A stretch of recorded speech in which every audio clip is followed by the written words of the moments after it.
যেহেতু আমি সিপি ব্যাকগ্রাউন্ডে ছিলাম, সো প্রবলেম সলভিং নিয়ে মানে আমার খুব একটা প্রবলেম হয় নাই। অবশ্যই তোমার যদি প্রজেক্ট থাকে তাহলে একটা প্লাস পয়েন্ট বলতে গেলে যে আপনি ধরেন যে প্রজেক্টে অনেক কিছু জানেন, অবশ্যই প্লাস পয়েন্ট। কিন্তু তারা দেখে যে আমার প্রবলেম সলভিং ক্যাপাবিলিটিটা কেমন। একটা কথা হচ্ছে যে আমাদের ওওপিটা সম্পর্কে ইন্টারভিউ সময় প্রত্যেকটা অলমোস্ট বাংলাদেশের প্রত্যেকটা কোম্পানি ওওপিটা বেসিক গুলো আসলে জানতে হবে। ফার্স্ট প্রথম থেকে সিপি করা উচিত, যাতে ফোর্থ ইয়ারে এসে খুব একটা আপনাকে ইফোর্ট দেওয়া লাগবে না। তোমার ভার্সিটি লাইফ প্রবলেম সলভিং শেখার জন্য, ভার্সিটি লাইফে প্রবলেম সলভিং করবা। জব লাইফ হচ্ছে ডেভেলপমেন্ট শেখার জন্য, জব লাইফে গিয়ে ডেভেলপমেন্ট করবা। আমি মাস বলবো ফোর্থ ইয়ারের প্রথম থেকে আমাদের সিভি বানানো স্টার্ট করা উচিত। কারণ একটা সিভি অনেকবার আমার রিভিশন মানে রিরাইট করতে, 31শে জানুয়ারি আমার ফাইনাল পরীক্ষা শেষ করছি, 1 ফেব্রুয়ারি আমি আবার স্যামসাং এ জয়েন করছি। তুমি 4 বছর ধরে ডেইলি 5 ঘন্টা করে প্র্যাকটিস করছো, স্টিল আনসাকসেসফুল থাকার একটা রিজন বলো আমাকে। কোনো রিজন থাকতেছে না তো 4 বছর তুমি প্র্যাকটিস করলে। আসসালামু আলাইকুম guys and welcome to CPS academy. So তোমরা সবাই জানো যে আমরা একটা নতুন সিরিজ শুরু করছি, যেখানে হচ্ছে বিগ টেকের সফটওয়্যার ইঞ্জিনিয়াররা তাদের জব ইন্টারভিউ এক্সপিরিয়েন্স এবং জব ইন্টারভিউ কীভাবে ক্র্যাক করছে, তাদের জব কালচার কীরকম, এগুলো শেয়ার করতেছে যাতে বিগিনাররা গাইডলাইন পায়। সো আজকে হচ্ছে এই সিরিজের দ্বিতীয় পর্ব, এবং দ্বিতীয় পর্বে আমাদের গেস্ট হচ্ছেন সামি, যিনি হচ্ছেন সফটওয়্যার ইঞ্জিনিয়ার অ্যাট স্যামসাং, এবং তিনি আইসিপিসি ওয়েস্ট কন্টিনেন্ট ফাইনালিস্ট, এবং তিনি হচ্ছেন Codeforces 1400। So welcome Sami. আসসালামু আলাইকুম ভাই, থ্যাংক ইউ। আসলে এমন ওয়ালাইকুম একটা আসসালাম। ভালো অপরচুনিটির জন্য আমার মনে হয় যে জুনিয়ররা আসলে অনেক উপকৃত হবে। আলহামদুলিল্লাহ। আর এই উপকৃতটা হচ্ছে কারণ তোমার মতো যারা সফটওয়্যার ইঞ্জিনিয়াররা আছে ওরা আগ্রহ দেখাইছে তাদেরকে গাইডলাইনটা দেওয়ার জন্য। জি ভাই, আসলে আসলে আমরা যখন এরকম পরিস্থিতিতে ছিলাম তখন অনেক সময় অনেক গাইডলাইন পাই নাই। তো আমার মনে হয় যে আমার মতো যারা সফটওয়্যার ইঞ্জিনিয়ার আছে তারা সকলে চায় যাতে জুনিয়ররা এইসব গাইডলাইন পায় এবং উপকৃত হয়। এক্স্যাক্টলি। তো কথা না বাড়াই আমরা শুরু করে দিই। সো প্রথমে তুমি শেয়ার করবো হচ্ছে তোমার ইউনিভার্সিটি লাইফের পূর্বে তুমি কিরকম স্টুডেন্ট ছিলা। আচ্ছা, প্রথমে বলতে গেলে ইউনিভার্সিটি লাইফের পূর্বে আমি মোটামুটি ভালো স্টুডেন্ট ছিলাম। মোটামুটি সায়েন্সে বিশেষ করে ম্যাথ এবং ফিজিক্স খুব ভালো লাগতো। আর প্রোগ্রামিং এর দিক থেকে আমি আইসিটি, আমাদের যে ইন্টারে আইসিটি ছিল তখন আহ, তখন যতটুকু দরকার আসলে অতটুকুই আমার প্রোগ্রামিং করা হয়েছে। তখন থেকে প্রোগ্রামের প্রতি একটু আমার আলাদা একটা ভালো লাগা কাজ করতো। কিন্তু খুব ভালোভাবে যে প্র্যাকটিস করা বা সিপি তে ঢুকা সেটা আসলে ইউনিভার্সিটি লাইফের আগে করা হয় না। বুঝতে পারছি। তো তখন হয়তো আইসিটিতে ইন্টারে থাকতে আমি করতাম গিয়ে কোডগুলো মুখস্থ করতাম, তখন তো ওই প্রোগ্রামিং জিনিসটা জি জি বুঝতামই জি। না। আমি ভার্সিটিতে এসে আমিও শুরু করছিলাম। তো এবার শেয়ার করো যে কিভাবে তুমি এমআইএসটিতে সিএসসিতে ভর্তি হয়েছো, দেন কিভাবে হচ্ছে যে ভার্সিটি লাইফে তুমি স্কিলগুলো গেইন করা স্টার্ট করছো, এবং স্পেশালি সিপিতে কেন মোটিভেটেড হয়েছো এই জিনিসগুলো একটু। আচ্ছা, প্রথমে আমি বলতে গেলে আমার মানে যেহেতু মোটামুটি সায়েন্সের ম্যাথ এবং ফিজিক্স ভালো লাগতো, তো ইঞ্জিনিয়ারিং লাইনে যাওয়ার আমার খুব ইচ্ছা ছিল। আর পার্সোনালি আমার কাছে সিএসসি সাবজেক্ট মানে যেহেতু আইসিটি তে একটা মোটামুটি একটা মোটিভেশন পেয়েছিলাম, যার কারণে সিএসসি একটা ফার্স্ট প্রিফারেন্স ছিল। তো আল্লাহর রহমতে অ্যাডমিশন টেস্টে মোটামুটি একটা এমআইএসটি এর ভালো পজিশন পেয়ে সিএসসি সাবজেক্টটা পেয়ে গেলাম। তো আলহামদুলিল্লাহ সিএসসি তে ভর্তি হলাম। তো তারপরে একটা আসলে মজার কাহিনী আছে। তো আমাদের এমআইএসটি তে আপনার প্রথম মান্থ থেকে যারা ফার্স্ট ইয়ারে ফার্স্ট মান্থেই আসলে জয় আমাদের কম্পিউটার ক্লাব আছে, এমএসটি কম্পিউটার ক্লাব। তো ওইখানে ফার্স্ট মান্থ থেকে আমাদের বেসিক প্রোগ্রামিং ক্লাস নেওয়া হয়, সি প্রোগ্রাম দিয়ে শুরু করা হয়। তো আমি মোটামুটি ইন্টারে সি প্রোগ্রাম মোটামুটি একটা ভালো একটা আইডিয়া ছিল, মোটামুটি ভালোই পারতাম। তো আমি মনে করছিলাম যে আমি প্রথম আসলে কয়েকটা প্রায় প্রায় 2 মাস ক্লাস করি নাই, কারণ আমি মনে করছিলাম যে আহ ওই আমরা ইন্টারে যে এলসিএম বা জিসিডি কোশ্চেন আছে ওইগুলাই হয়তো দিবে, তো এগুলা আবার ক্লাস করার কি আছে। তো এটা আসলে একটু আমি ভুল করছিলাম। পরে 2 মাস পরে আমাদের যে আমাদের মেন্টর ছিলেন আমাদের সিনিয়র ভাইরাই, ফোর্থ ইয়ারের ভাই, সেকেন্ড ইয়ারের অনেক ভাইও নিত, আবার অনেক টিচাররাও ক্লাস নিতেন। তো আহ 2 মাস পরে ভাইয়েরা আমাদের জন্য একটা কন্টেস্ট দিয়েছিলেন। তো কন্টেস্টে আমরা ফার্স্ট ইয়ারে মোটামুটি সবাই পার্টিসিপেট করছিলাম। তারপর কন্টেস্টের প্রবলেম দেখে তো আমি পুরাই অবাক যে এই প্রবলেম গুলো আসলে কি। আমি তো ইন্টারে শিখলাম যে এলসিএম কিভাবে বের করে, জিসিডি কিভাবে বের করে, বা যোগ কিভাবে করে। তো আমি দেখে একটু অবাক হয়ে গেছিলাম। তারপরে তখন আমার প্রথমে যে সিপিতে আসলে এরকম টাইপের প্রবলেম আসে বা এরকম ভাবে সলভ করতে হয়, তখন আমার প্রথম জার্নিটা শুরু হয়। আমি দেখছিলাম যে আমার অনেক ফ্রেন্ডই যারা আহ, মোটামুটি ভালো করতেছে সিপিতে, সো আমি ভেবেছিলাম যে তারা পারতেছে, তাহলে আমারও অবশ্যই পারা উচিত। তো এই মোটিভেশন নিয়ে আমি তারপরে আমার জার্নিটা শুরু করি। আমার জার্নিটা একটু আমার ফ্রেন্ডের চেয়ে পরে শুরু হয়। তো শুরু করার পরে আমি ফার্স্টে বলবো যে আহ, আমি প্রথম দিকে আমি অনেক প্রবলেম ফেস করছি। তো আমাদের সিনিয়র ভাইরা যারা আছেন তারা যথেষ্ট আমাদের হেল্প করছেন।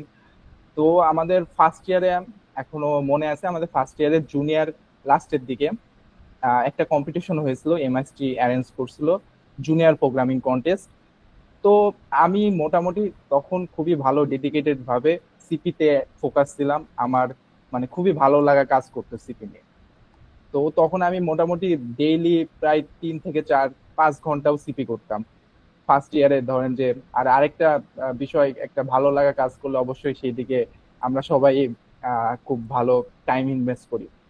তো সেই প্রোগ্রামিং কন্টেস্টে আহ, আমি মোটামুটি ভাবছিলাম আহ, সবাই তো পার্টিসিপেট করছে, আমি করে আমি কোনো ভালো ফলাফল আশা করি না, কারণ আমার যে অনেক ভালো ভালো ফ্রেন্ডরা ছিল, তারা একজন ছিলেন স্কুল লাইফ থেকে প্রোগ্রামিং কন্টেস্ট করে, সো ও খুবই ভালো করতো। তো আলহামদুলিল্লাহ পার্টিসিপেট করলাম। ফাইনালি যখন রেজাল্টটা পাবলিশ হলো, তখন আলহামদুলিল্লাহ আমি আসলে ফার্স্ট প্লেসটা অর্জন করছিলাম, এবং আমি আসলে বেস্ট জুনিয়র প্রোগ্রামার হয়েছিলাম। সো ওইখান থেকে আসলে খুবই ভালো একটা মোটিভেশন আমার কাজ করেছিল, যার কারণে আমি পরবর্তী যে আমার জার্নিটা, সেই জার্নিটাই আমার খুবই একটা ভালো আহ বলতে গেলে মোটিভেশন খুবই কাজ করছিল। তো তো এটা এখানে একটা জিনিস আমি হাইলাইট করব, দেখো অনেকে হচ্ছে অনেক বিগিনাররা করে গিয়ে যে তাদের আশেপাশে তাকায় তারা। তো যদি দেখে যে কেউ স্কুল লাইফ থেকে করে আসছে, তখন তাকে দেখে ওরা চিন্তা করে যে এদেরকে কেমনে আমি টাক্কা দিব, তো এদের সাথে কিভাবে কম্পিট করব, এটা দেখে ওরা মোটিভেশন হারায় ফেলে এবং ওরা কম্পেয়ার করা শুরু করে। আর এখানেই ভুলটা করে, সিপিতে কম্পারিজন করা যাবে না, আমি আমারটা নিয়ে আগাবো। যেমন কি তুমি আলহামদুলিল্লাহ দেখো যে তুমি যদি ওই শুরুতেই মোটিভেশন হারায় যদি ছেড়ে দিতে, তাহলে ওই ছেলেটাকে তুমি কখনো বিট করতে পারতে না। তো জি অবভিয়াসলি এটা সিপিতে মেইন হচ্ছে তুমি কত টাইম দিচ্ছ, কি পরিমাণ হার্ড ওয়ার্ক করতেছো, কে আগে স্টার্ট করছে ইম্পর্টেন্ট না, কে বেশি ইফোর্ট দিচ্ছে সেটা হচ্ছে ইম্পর্টেন্ট। জি এটা একদম 100% ট্রু কথা। আসলে নিজের দিকে, নিজের সাথে নিজের কম্পেয়ার করতে হবে, যে আমি সাপোজ গতকাল আমি এই পর্যন্ত এই প্রবলেমটা এই পর্যন্ত গেছিলাম, কিন্তু আজকে আমি এরকম টাইপের প্রবলেম আরো ভালো সলভ করতে পারছি। তো আমার মনে হয় যে এটা বেশি ইম্পর্টেন্ট অন্যদের সাথে তুলনা করার চেয়ে। এটাই, আমি গত বছর কতটুকু ভালো স্টুডেন্ট ছিলাম, ভালো কম্পিটিটিভ প্রোগ্রামার ছিলাম, সে তুলনায় এবছর কতটুকু ভালো সেটা কম্পেয়ার করবো আমরা। আমার জি জি ফ্রেন্ড আমার থেকে আগে গেছে, তারপরে কন্টেস্টে সে আগে সলভ করে ফেলতেছে, এইগুলো স্টপ করতে হবে, নাহলে তোমরা আগাইতে পারবে না। জি জি জি এটা আসলে খুব একটা ভালো কথা। তো তারপরে বলতে গেলে আমার রেগুলারলি সেকেন্ড ইয়ার, থার্ড ইয়ারে, ফোর্থ ইয়ারে, মানে রেগুলারলি এখন তখন থেকে প্র্যাকটিস করা হতো। আমাদের টিচাররা, সিনিয়ররা মোটিভেশন দিয়েছিল। সো আমি তারপরে আরো কয়েকটা কন্টেস্ট করছিলাম, যে তার মধ্যে একটা হচ্ছে সিন্যাপস ইয়ার ফাইনাল কন্টেস্ট হচ্ছে 2021 সালের, মোস্ট প্রবাবলি নভেম্বরে। সো ওইটা পুরা বাংলাদেশের আহ, যারা কন্টেস্টেন্ট ছিলেন মোটামুটি সবাই পার্টিসিপেট করছিল, অ্যারাউন্ড যতদূর সম্ভব মনে আছে 500 প্লাস যারা আহ, কম- ওই সময় ভালো ভালো কন্টেস্টেন্ট ছিলেন, সবাই পার্টিসিপেট করছিল। তো ওই কন্টেস্টে আমার মোটামুটি একটা ভালো র্যাঙ্ক হয়েছিল, আমি 15 হয়েছিলাম। তো একটা মাশাল্লাহ। প্রাইজও পেয়েছিলাম। তো ওইটা হচ্ছে আরেকটা মোটিভেশন ছিল। দেন আমি আহ, আমার যখন থার্ড ইয়ার অলমোস্ট শেষ, তখন আমি ফার্স্ট আইসিবিসি তে পার্টিসিপেট করার সুযোগ হয়, এবং সেটাই আইসিএফসি 2022। সো ওই কন্টেস্টটা আমার বলতে গেলে হচ্ছে আমার এই সিপি জার্নির one of the best moments or best contest বলতে গেলে। সো ফার্স্টের কথা বলতে গেলে আমার আহ, যে আপনার ঢাকা রিজনালের প্রিলিতে আমার এখনো মনে আছে। আপনার একটা আমি প্রবলেম ছিল, গেম থিওরির প্রবলেম, যে প্রবলেমটা ওই প্রিলিতে অলমোস্ট 2000 টিম পার্টিসিপেট করছিল। আর গেম থিওরির যে প্রবলেমটা ওটা অনলি 27টা টিম সলভ করতে পারছিল। তো আলহামদুলিল্লাহ আমি ওই প্রবলেমটা সলভ করতে পারছিলাম, এবং যার কারণে আমাদের টিম অনেকটা আগাই ছিল ওই কন্টেস্টে। তো আমাদের টিম অ্যাকচুয়ালি লাস্টে 44 পজিশন হয়েছিল প্রিলিতে। দেন আমরা ঢাকা রিজনালের জন্য আহ, অনেক ভালো করে মানে হাই মোটিভেশন এবং ডেডিকেটেড ভাবে কম্পিটিটিভ প্রোগ্রামিং এবং প্র্যাকটিস করা শুরু করলাম। আমাদের যে ল্যাব ছিল, ল্যাবে মোটামুটি আমরা প্রায় প্রত্যেক দিনই প্র্যাকটিস করা ট্রাই করতেছিলাম। আমাদের টিচাররা প্লাস সিনিয়র ভাইরা যথেষ্ট আমাদের হেল্প এবং মোটিভেশন দিয়েছেন। তো তারপরে যতদূর সম্ভব 11ই মার্চ 2023 আইসিবিসি ঢাকা রিজিওনাল 2022 হয়েছিল গ্রিন ইউনিভার্সিটিতে। তো ওই কন্টেস্টে আমরা অফিসিয়ালি আলহামদুলিল্লাহ 16 পজিশন অর্জন করছিলাম। তো মাশাআল্লাহ। যার কারণে আমরা পরবর্তীতে আইসিবিসি এশিয়া ওয়েস্ট কন্টিনেন্ট ফাইনালের জন্য কোয়ালিফাই হই। অ্যান্ড যতদূর সম্ভব 20 মে 2023 ICBC Asia West continent final অনুষ্ঠিত হয়, এবং আলহামদুলিল্লাহ ওই কন্টেস্টে আমরা 27 পজিশন অর্জন করি, আর যা বাংলাদেশের মধ্যে আমরা 5th প্লেস ছিলাম। তো এটা আসলে আমার জীবনের এই কন্টেস্ট লাইফের সবচেয়ে ভালো একটা মোমেন্ট এবং ভালো একটা দিন ছিল। আমরা সবাই আলহামদুলিল্লাহ ভালোভাবে উদযাপন করছিলাম। আমাদের ইউনিভার্সিটি থেকেও আলহামদুলিল্লাহ অনেক ভালো আমাদের অভিনন্দন দিয়েছিল। তো সব মিলে আলহামদুলিল্লাহ একটা ভালো আমার মনে হয় যে মেমোরেবল একটা ডে ছিল ওই দিন। তো এটাই। মাশাআল্লাহ। এছাড়া ইউনিভার্সিটি লাইফে আমরা ইন্ডিপেন্ডেন্স ডে কন্টেস্ট হয়েছিল আপনার 2023-এর ইন্ডিপেন্ডেন্স ডে। সো ওই দিন 5টা ইউনিভার্সিটির মধ্যে আমরা ফার্স্ট প্লেস অর্জন করছিলাম। আর আর বলতে গেলে আরেকটা হচ্ছে স্পেনের একটা কন্টেস্ট হয়েছিল, কেমা কন্টেস্ট। ওই কন্টেস্টে আমি ফার্স্ট প্লেস অর্জন করছিলাম। তো আমার এটা হচ্ছে সংক্ষিপ্ত সিপি লাইফ আসলে। মাশাআল্লাহ, অনেকগুলো প্লেসমেন্ট পাইছো মাশাআল্লাহ। সো এটা জি হচ্ছে আলহামদুলিল্লাহ। বেনিফিট, যে লেগে থাকার বেনিফিট এটা। জি সো এভাবে লেগে থাকলে অনেক ধরনের অ্যাচিভমেন্ট আল্লাহর মধ্যে চলে আসে। জি জি ওকে, তো এটা গেল হচ্ছে তোমার সিপি, তুমি সিপিতে অনেক প্র্যাকটিস করছো, ঠিক আছে, বাট স্টিল আমরা যখন ফাইনাল ইয়ারে থাকি তখন আমরা আস্তে আস্তে সিপি থেকে সরে ওই জব ইন্টারভিউর জন্য প্রিপারেশন নেওয়া স্টার্ট করি। তো জি। তুমি জব ইন্টারভিউ প্রিপারেশনটা কিভাবে স্টার্ট করছিলে ফাইনাল ইয়ারে? আচ্ছা, ফাইনাল ইয়ার যেহেতু আমি সিপি ব্যাকগ্রাউন্ডে ছিলাম, সো প্রবলেম সলভিং নিয়ে মানে আমার খুব একটা প্রবলেম হয় নাই। কারণ আহ, আমরা অনেকে মনে করি যে হয়তো যারা যেগুলা জব, বিশেষ করে টেক, বাংলাদেশের বড় বড় টেক কোম্পানি আছে, তারা হয়তো মনে করে যে অনেক প্রজেক্ট থাকলে বা অনেক প্রজেক্টের খুব একটা আইডিয়া বা নলেজ থাকলে বেশি প্রেফারেন্স দেয়। কিন্তু এটা আসলে খুব একটা সত্যি কথা না। অবশ্যই তোমার যদি প্রজেক্ট থাকে তাহলে একটা প্লাস পয়েন্ট বলতে গেলে, যে আপনি ধরেন যে প্রজেক্টে অনেক কিছু জানেন, অবশ্যই প্লাস পয়েন্ট। কিন্তু তারা দেখে যে আমার প্রবলেম সলভিং ক্যাপাবিলিটিটা কেমন। আমার ধরেন যে নতুন একটা কোনো প্রবলেম আসলে আমি কিভাবে প্রবলেমটা ট্যাকেল করতে পারি, বা কত তাড়াতাড়ি আমি প্রবলেমটা সলভ করতে পারবো, বা কিভাবে আমি অ্যাপ্রোচ খুব এফিশিয়েন্ট ওয়েতে কম মেমোরি ইউজ করে আমি প্রবলেমটা সলভ করতে পারবো, এটা ওনারা আসলে মেইনলি দেখে।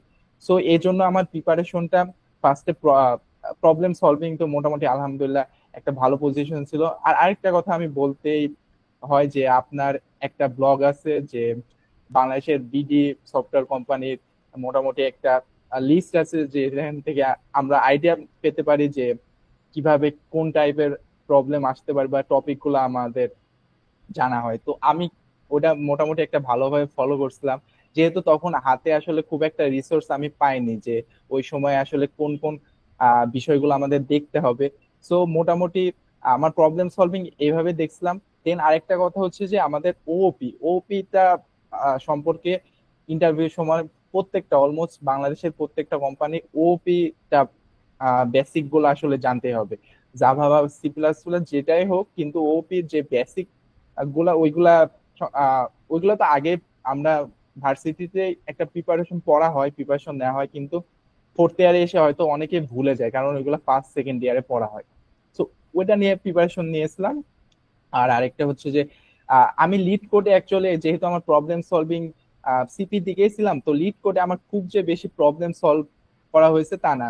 জাস্ট ইন্টারভিউ এর ফোর্থ ইয়ারের লাস্টের দিকে আমি কয়েকটা প্রবলেম সলভ করছি, ও সলভ করার সময় দেখছি যে মোটামুটি আমি পারতেছি। সো আমি আসলে খুব একটা আমার প্রবলেম সলভ করা হয় নাই, কিন্তু আহ, যেহেতু সিপি ব্যাকগ্রাউন্ডে যারা আছেন তারা, তাদের আমার মনে হয় যে ফার্স্ট প্রথম থেকে সিপি করা উচিত, যাতে ফোর্থ ইয়ারে এসে খুব একটা আপনাকে ইফোর্ট দেওয়া লাগবে না।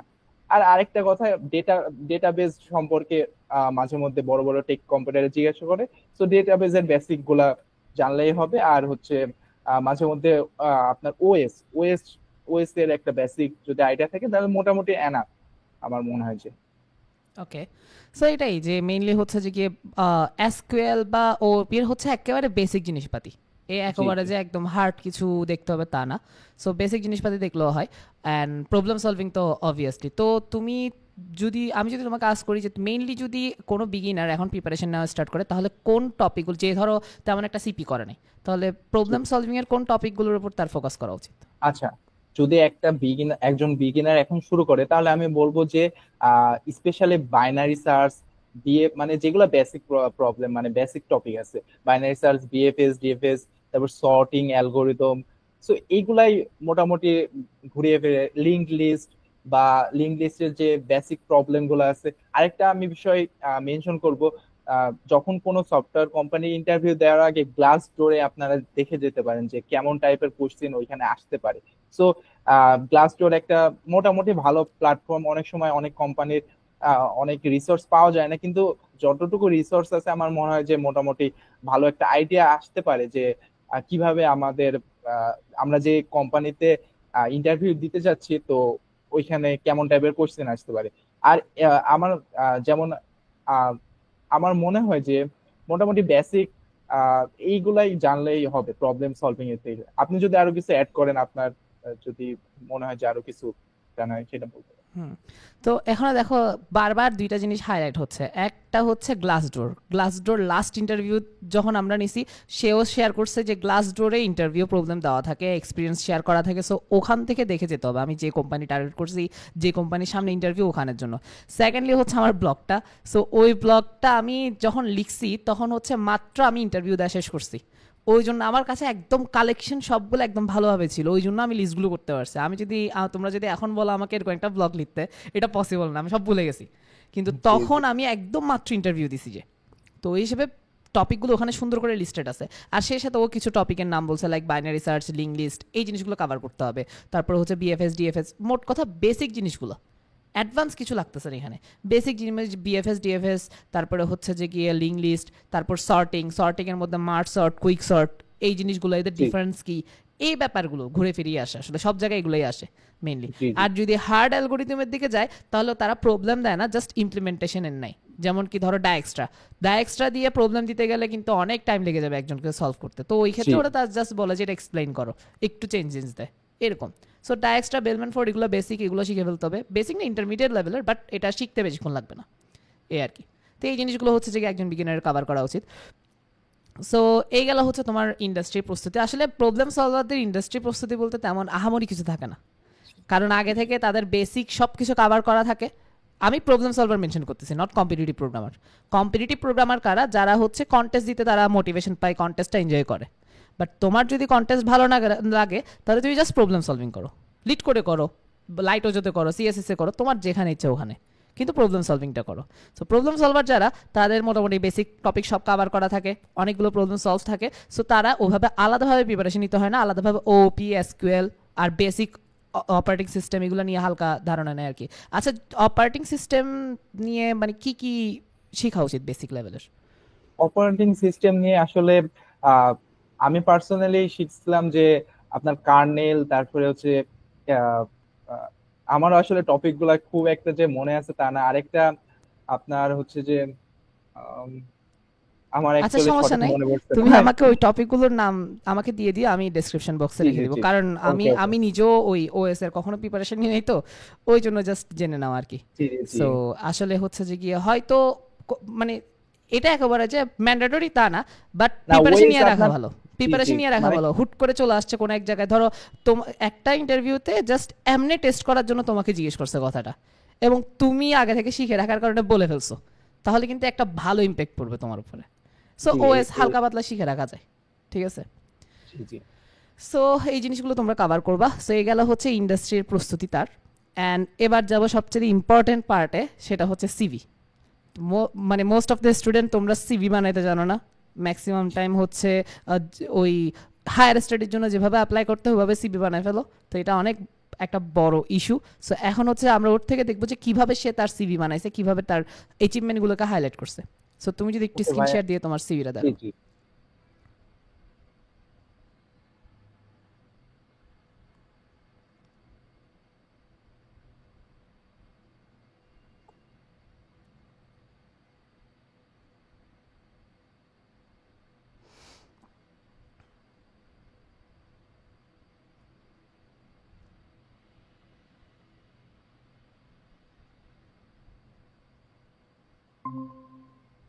আমার স্ক্রিন মনে হয় দেখা যাচ্ছে। এক মিনিট লোড হচ্ছে। হ্যাঁ, এখন দেখা যাচ্ছে। ওকে। জি জি জি। সো ওকে, আমি আমার একটু যখন আমি রিকোয়েস্ট করবো, একটু জুম করো, আরেক ধাপ জি জুম আর করলে হ্যাঁ, এতটুকু হয়। এখন এটাই। জি এখন ঠিক হ্যাঁ হ্যাঁ আছে। হ্যাঁ। আচ্ছা। তো আমি যখন আসলে ইন্টারভিউ দিচ্ছিলাম বা কোম্পানিতে সিভি ফরওয়ার্ড বা সিভি দিয়ে অ্যাপ্লাই করতেছিলাম, তো তখন আমি অ্যাকচুয়ালি ফাইনাল ইয়ার ছিলাম।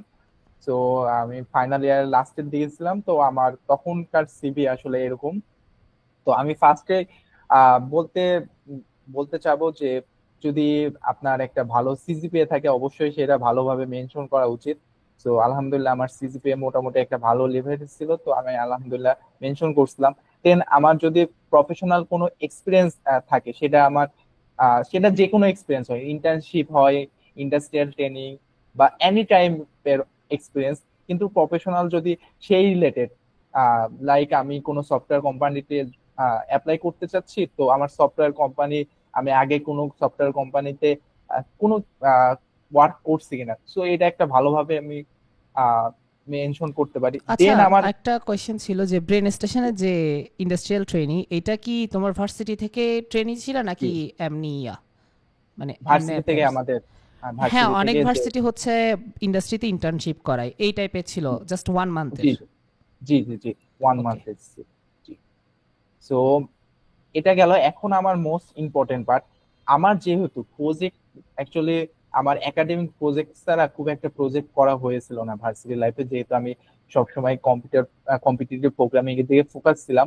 তো আমি আমার যে স্ট্রং পয়েন্ট কম্পিটিটিভ প্রোগ্রামিং, তারপরে আমি রেখেছি, যাতে করে যিনি সিভিটা একটু দেখবেন তিনি বুঝতে পারবেন যে আমি মোটামুটি ভালো একটা কম্পিটিটিভ প্রোগ্রামার, এবং আমার যে অ্যাচিভমেন্ট গুলা আমি মোটামুটি ভালোভাবে আমি তুলে ধরার try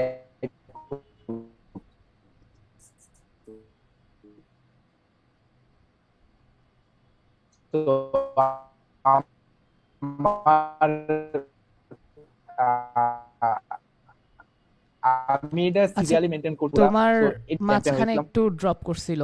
ওকে ওকে। আচ্ছা, আচ্ছা, আমি তাহলে ওই কম্পিটিটিভ কম্পিটিটিভ প্রোগ্রামিং। প্রোগ্রামিং এর পার্টটা থেকে আবার স্টার্ট করো। আচ্ছা আচ্ছা। হ্যাঁ। ওকে।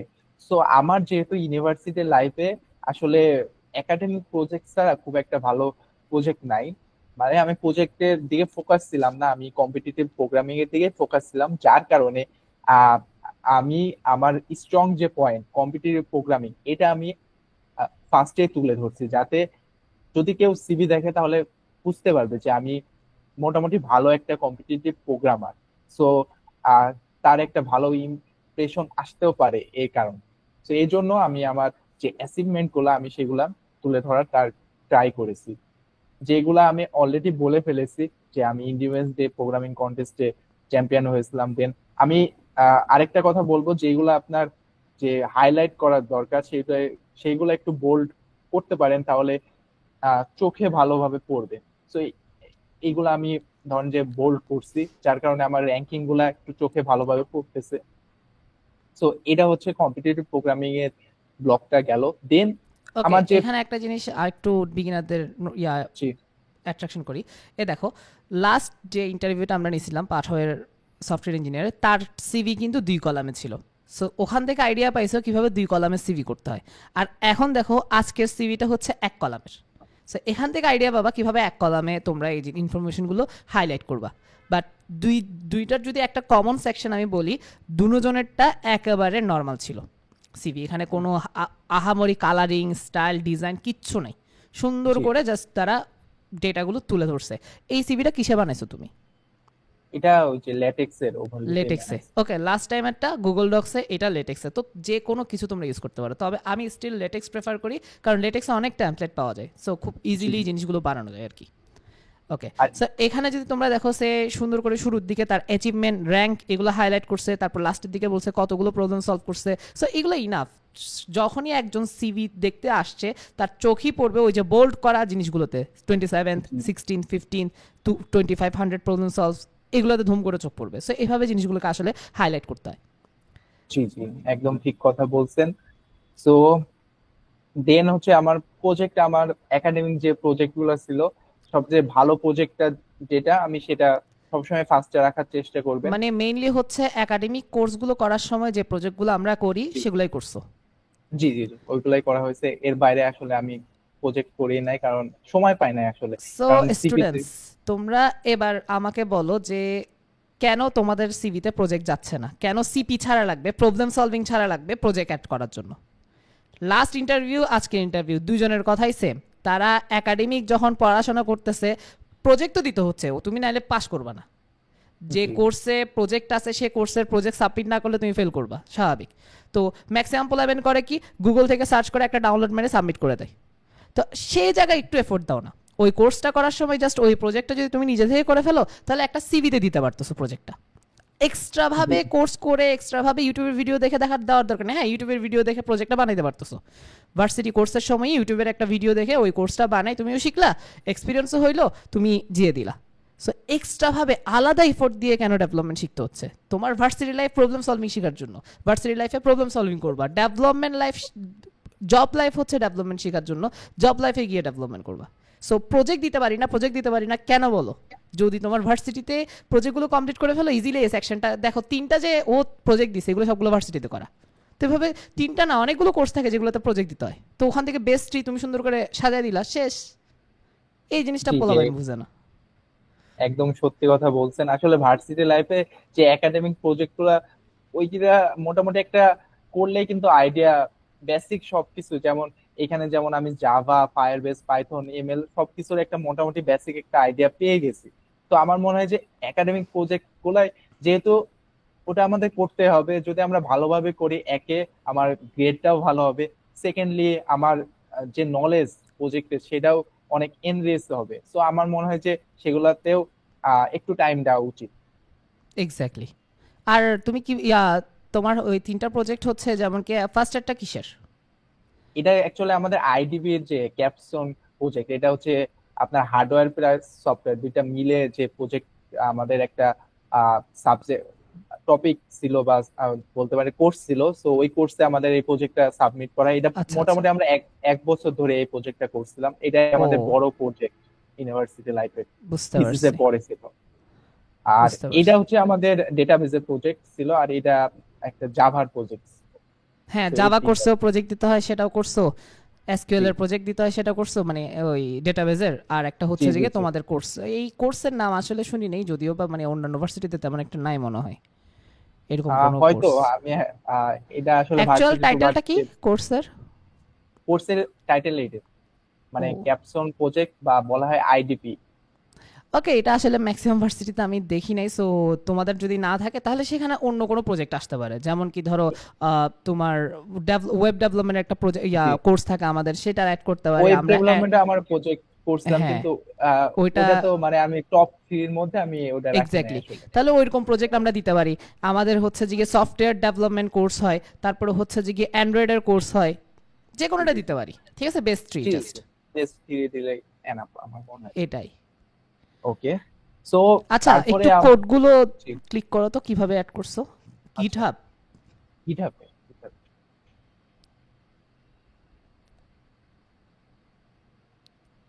জি, আমরা আসলে দেখতেছি না, হয়তো আবার স্ক্রিন শেয়ার করতে হবে ওইটা যেটা আচ্ছা, ওপেন আচ্ছা, হয়েছে, ওই, জি ভাই, ওই সেকশনটা। বুঝতে বুঝতে পারছি।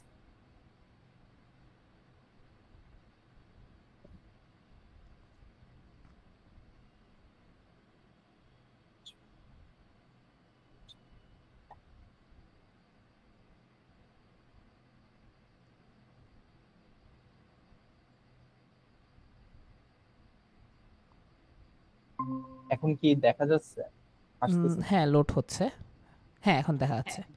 ওকে ওকে, এবার আরেকটা জিনিস দেখো কত সুন্দর করে সে এগুলাকে করছে, কি জি তোমার পুশ করছে। জি। সো সো অনেকে হচ্ছে জিপ ফাইল আপলোড করে দাও, তো এই কাজগুলো করিও না, সুন্দর করে পুশ করবা। আর আমার মনে হয় যে একটা ছোটখাটো ইন্ট্রোডাকশন আপনার রাখা ভালো রিডমিতে, যাতে কেউ দেখলে বুঝতে পারে যে আসলে প্রজেক্টটা কি নিয়ে তৈরি হয়েছে বা কি অ্যাকচুয়ালি প্রজেক্টটা। তো এটাই। আচ্ছা। ওকে, সো আমার প্রজেক্টটা হলে এই ব্লগটা গেল। সম্পর্কে মোটামুটি একটা আইডিয়া হলো। তো এখন আমরা আহ, যে সেকশনটা ধরেন যে ইউনিভার্সিটি লাইফে অনেকে এক্সট্রা কারিকুলার অ্যাক্টিভিটিস বা বিভিন্ন অ্যাওয়ার্ড ট্যাওয়ার্ড পাই, তো ওইগুলা আমার তুলে ধরার জন্য এই ব্লগটা আমি করেছি। তো আমার অ্যাকচুয়ালি ডিম লিস্টে 3টা ইয়ারের নাম ছিল, তো সেটা আমি তুলে ধরছি। দেন আমি কম্পিউটার ক্লাবের মেন্টর ছিলাম সেকেন্ড ইয়ার থেকে, তো সেটা আমি তুলে ধরছি। আর বলছিলাম যে স্পেনের একটা কম্পিটিশনে আমি চ্যাম্পিয়ন হয়েছিলাম, তো সেই অ্যাওয়ার্ড গুলো আমি তুলে ধরছি। আর যেগুলো পার্টিসিপেট করছি, যেমন আহ, আমার হ্যাকমি ইউ ইউ ক্যান লিড কোন হয়েছিল। দেন আমি ম্যাট অলিম্পিয়াডেও পার্টিসিপেট করছিলাম। তো আমার যে এক্সপিরিয়েন্স গুলা এক্সট্রা কারিকুলার সেগুলো আমি এই ব্লকে তুলে ধরার চেষ্টা করছি। নাইস। সো দেখো টুকটাক এক্সট্রা কারিকুলার অ্যাক্টিভিটিস যদি থাকে এগুলো এখানে এভাবে করে তুলে রাখতে পারো। সো জি। আর এটা এত আরেকটা কথা যে ইম্পর্টেন্ট না, বাট য- থাকলে বেটার আর কি। জি, থাকলে বেটার। আর সবগুলাতেই দেখেন যে আমি রেফারেন্স গুলা অ্যাড করার ট্রাই করছি, তো এটা একটা ভালো দিক। তাহলে যে সিভি পড়তেছে বা দেখবে সে কিন্তু সহজেই রেফারেন্স গুলা দেখতে পাবে, যে সার্টিফিকেট বা যে কোনো কিছুই হোক। তো এটা মানে একটা পয়েন্ট যে যেটা আগে আপনাকে বলতে পারে যে আসলে আমি ওই কাজটা করেছি বা আমার অ্যাচিভমেন্ট আসলে ওটাই। তো এটা একটা ভালো এক্স্যাক্টলি। আমার মনে হয় যে। ওকে।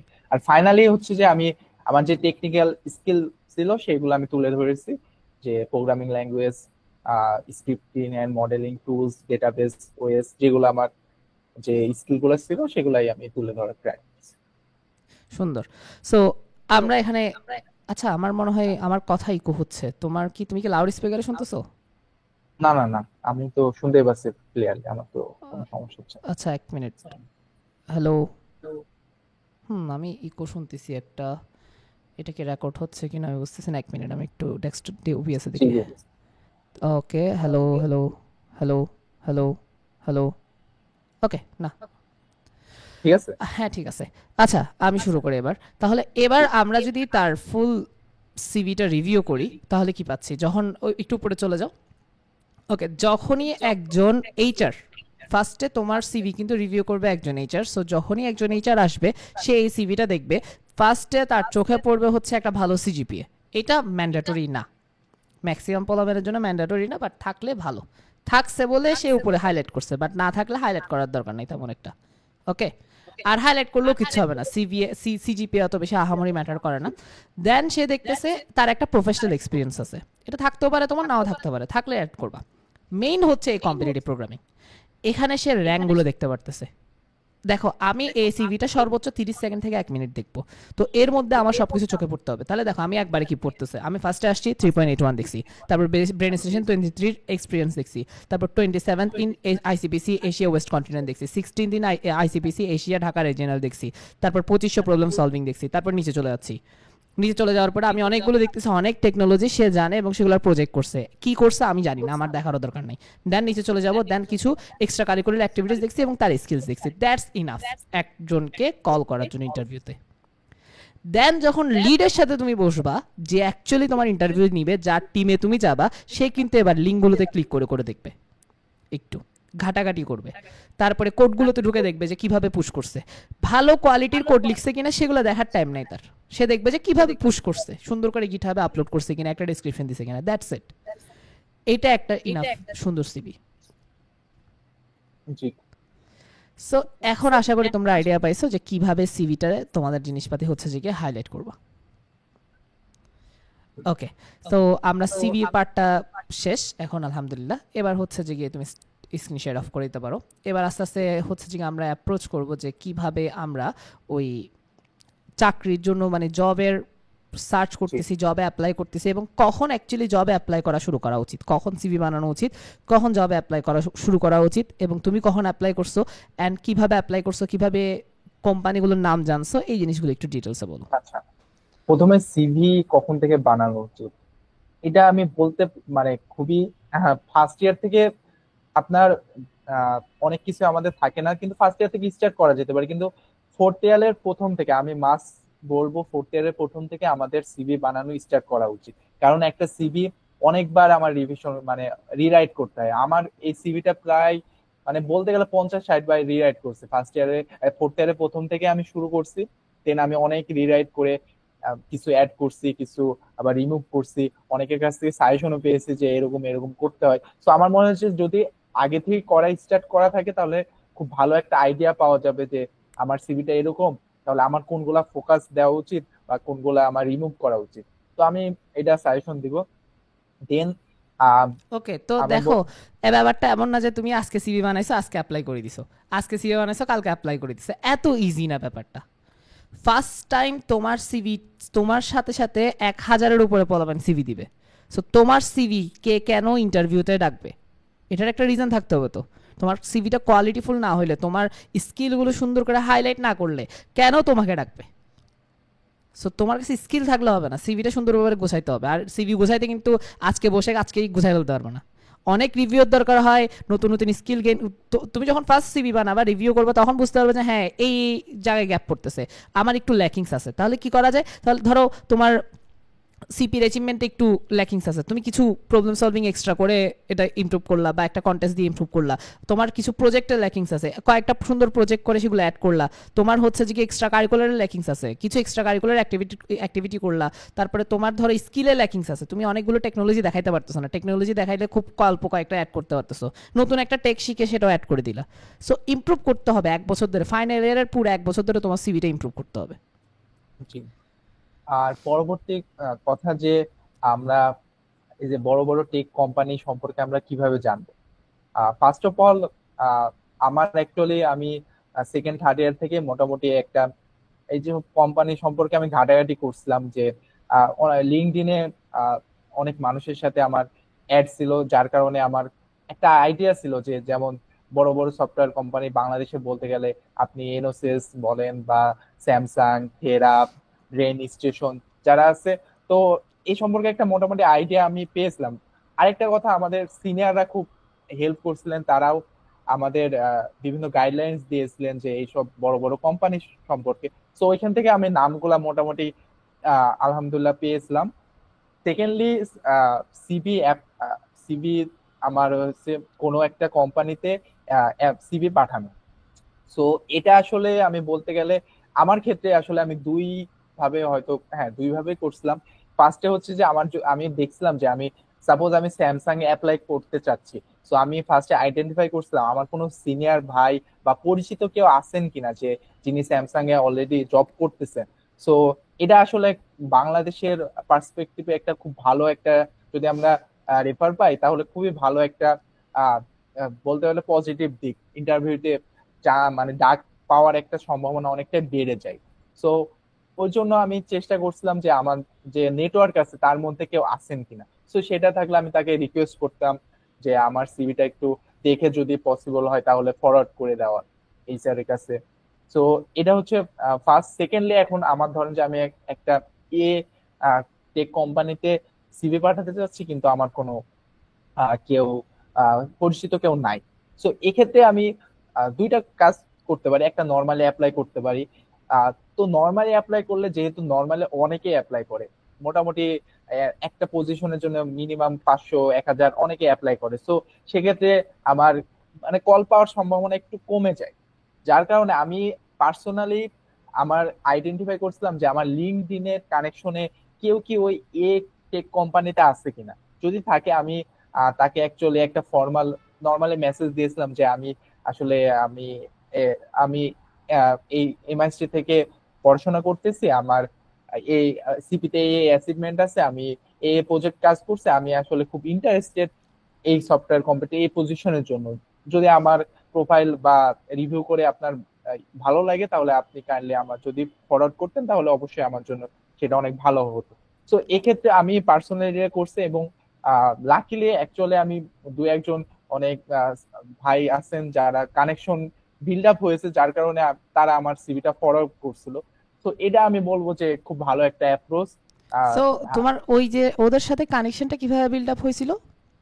এটা লিঙ্কডইন এর মাধ্যমে, আমরা লিঙ্কডইন এর মাধ্যমে আমি ফার্স্ট, মানে যেহেতু আমার লিঙ্ক, আরেকটা কথা আমি বলবো যে লিঙ্কডইন এর কানেকশনও কিন্তু একটা বড় ফ্যাক্টর। যদি আমার লিঙ্কডইন এর ভালো কানেকশন থাকে তাহলে আমি অনেক জায়গায় রিস্ক করতে পারি। তো আমি লিঙ্কডইন এ তাদের মেসেজ দিয়েছিলাম যে আমার যেগুলো বললাম যে আমি আসলে অ্যাপ্লাই করতে চাচ্ছি। তাহলে দেখো, ব্যাপারটা হচ্ছে কানেকশন কত বেশি ইম্পর্টেন্ট। সো তুমি আগে থেকে তোমার লিঙ্কডইন প্রোফাইলটাকে মেনটেন করতে হবে, তাদের সাথে বিভিন্ন সফটওয়্যার ইন্ডাস্ট্রির মানুষের সাথে তোমার থেকে কানেক্ট হইতে হবে। সারাদিন ফেসবুকে ইউটিউবে পড়ে থাকলে হবে না। ফেসবুক থেকে কেউ তোমাকে জব দিবে না, ইউটিউব থেকে কেউ জব দিবে না, টিকটক থেকে জব দিবে না। জব দিবে হচ্ছে কোত্থেকে? তোমারে লিঙ্কডইন থেকে। লিঙ্কডইনে পড়ে থাকতে হবে। আর লিঙ্কডইনে, ফেসবুকে তুমি সারাদিন স্ক্রল করতে পারবে, বাট লিঙ্কডইনে পারবে না, কারণ লিঙ্কডইনে তুমি যদি স্ক্রল করো সবগুলো টেকনিক্যাল ব্যাপার স্যাপার আসে। কে কি প্রজেক্ট করতেছে, কে কে একটা টেকনিক্যাল ব্লগ লিখতেছে, এগুলো কিন্তু তোমাদের ভালো লাগবে না। ঠিক আছে, ওই জন্য লিঙ্কডইনে তোমরা থাকো না। বাট লিঙ্কডইনেই তোমাদের কানেকশনটা ক্রিয়েট করে এভাবে অ্যাপ্লাই করতে হবে। সো দেখো সে কিভাবে অ্যাপ্লাই করছে। প্রথম ব্যাপার হচ্ছে লিঙ্কডইনের থেকে আগে যে ব্যাপারটা আসছে সেটা হচ্ছে তোমার সিনিয়র ভাইদের সাথে তোমার কানেকশন ভালো থাকতে হবে, সিনিয়র আপুদের সাথে কানেকশন ভালো থাকতে হবে। ওদের সাথে বিভিন্ন প্রবলেম নিয়ে ডিসকাস করতে হবে, বিভিন্ন কন্টেস্টে পার্টিসিপেট করে তাদেরকে ভালো পারফর্ম করে দেখাইতে হবে। তখনই না তোমার সাথে কানেকশন তাদের বাড়বে। একটা ভালো কম্পিটিটিভ প্রোগ্রামার যদি তোমার সিনিয়র ভাই হয়ে থাকে, সিনিয়র আপু হয়ে থাকে, তার সাথে তোমার এমনি কানেকশন হবে না। তোমার সাথে তাদের কানেকশন হবে যখন তুমি তাদের থেকে গাইডলাইন নিবা, যখন তুমি প্র্যাকটিস করবা, তুমি প্রবলেমে পড়ে তাদের থেকে হেল্প নিবা, তারা যখন দেখতেছে যে তুমি গ্রো করার ট্রাই করতেছো, তুমি হার্ড ওয়ার্কার, তখন তাদের সাথে তোমার একটা ভালো কানেকশন হবে। তারপরে তো যখনই তারা একটা সফটওয়্যার ইন্ডাস্ট্রিতে যাবে, তুমি ওই কোম্পানিতে ডিরেক্ট তাদের রেফার নিয়ে অ্যাপ্লাই করতে পারতেছো।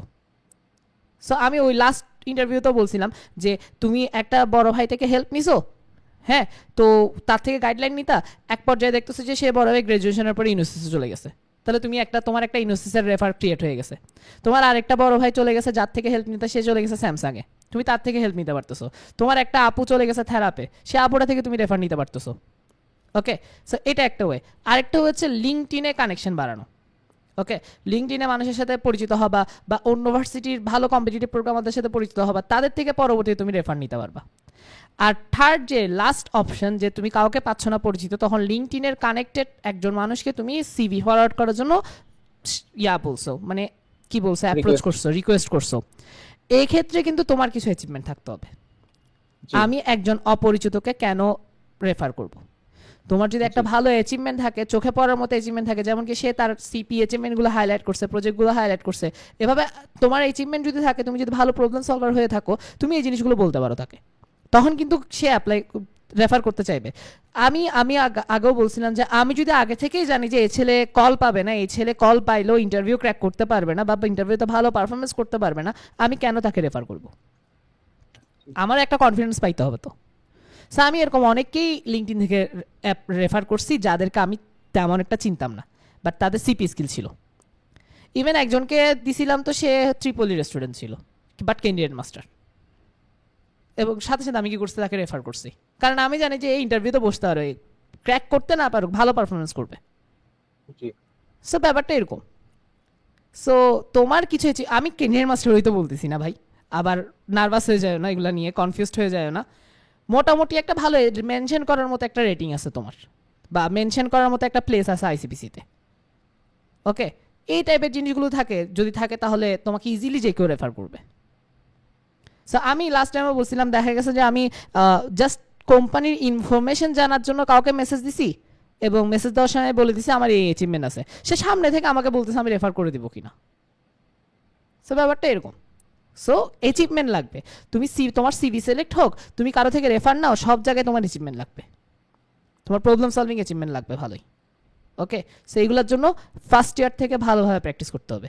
আর ফার্স্ট ইয়ারে যে যারা ফাইনাল ইয়ারে শুরু করতেছো, যারা ফোর্থ ইয়ারে শুরু করতেছো, যারা থার্ড ইয়ারে শুরু করতেছো, দেখো কখনো মানে সিপি শুরু করা বা প্রবলেম সলভিং শুরু করার কখনো মানে লেট হয় না ব্যাপারটা।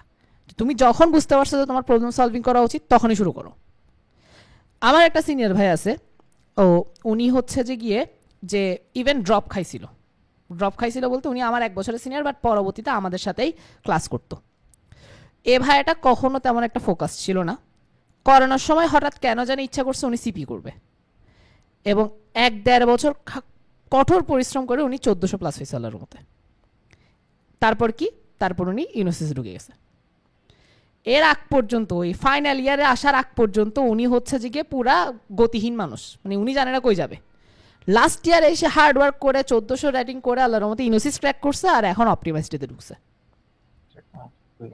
সো তাহলে ফাইনাল ইয়ারে আসলেও তুমি শুরু করতে পারো, টাইম এখনো আছে।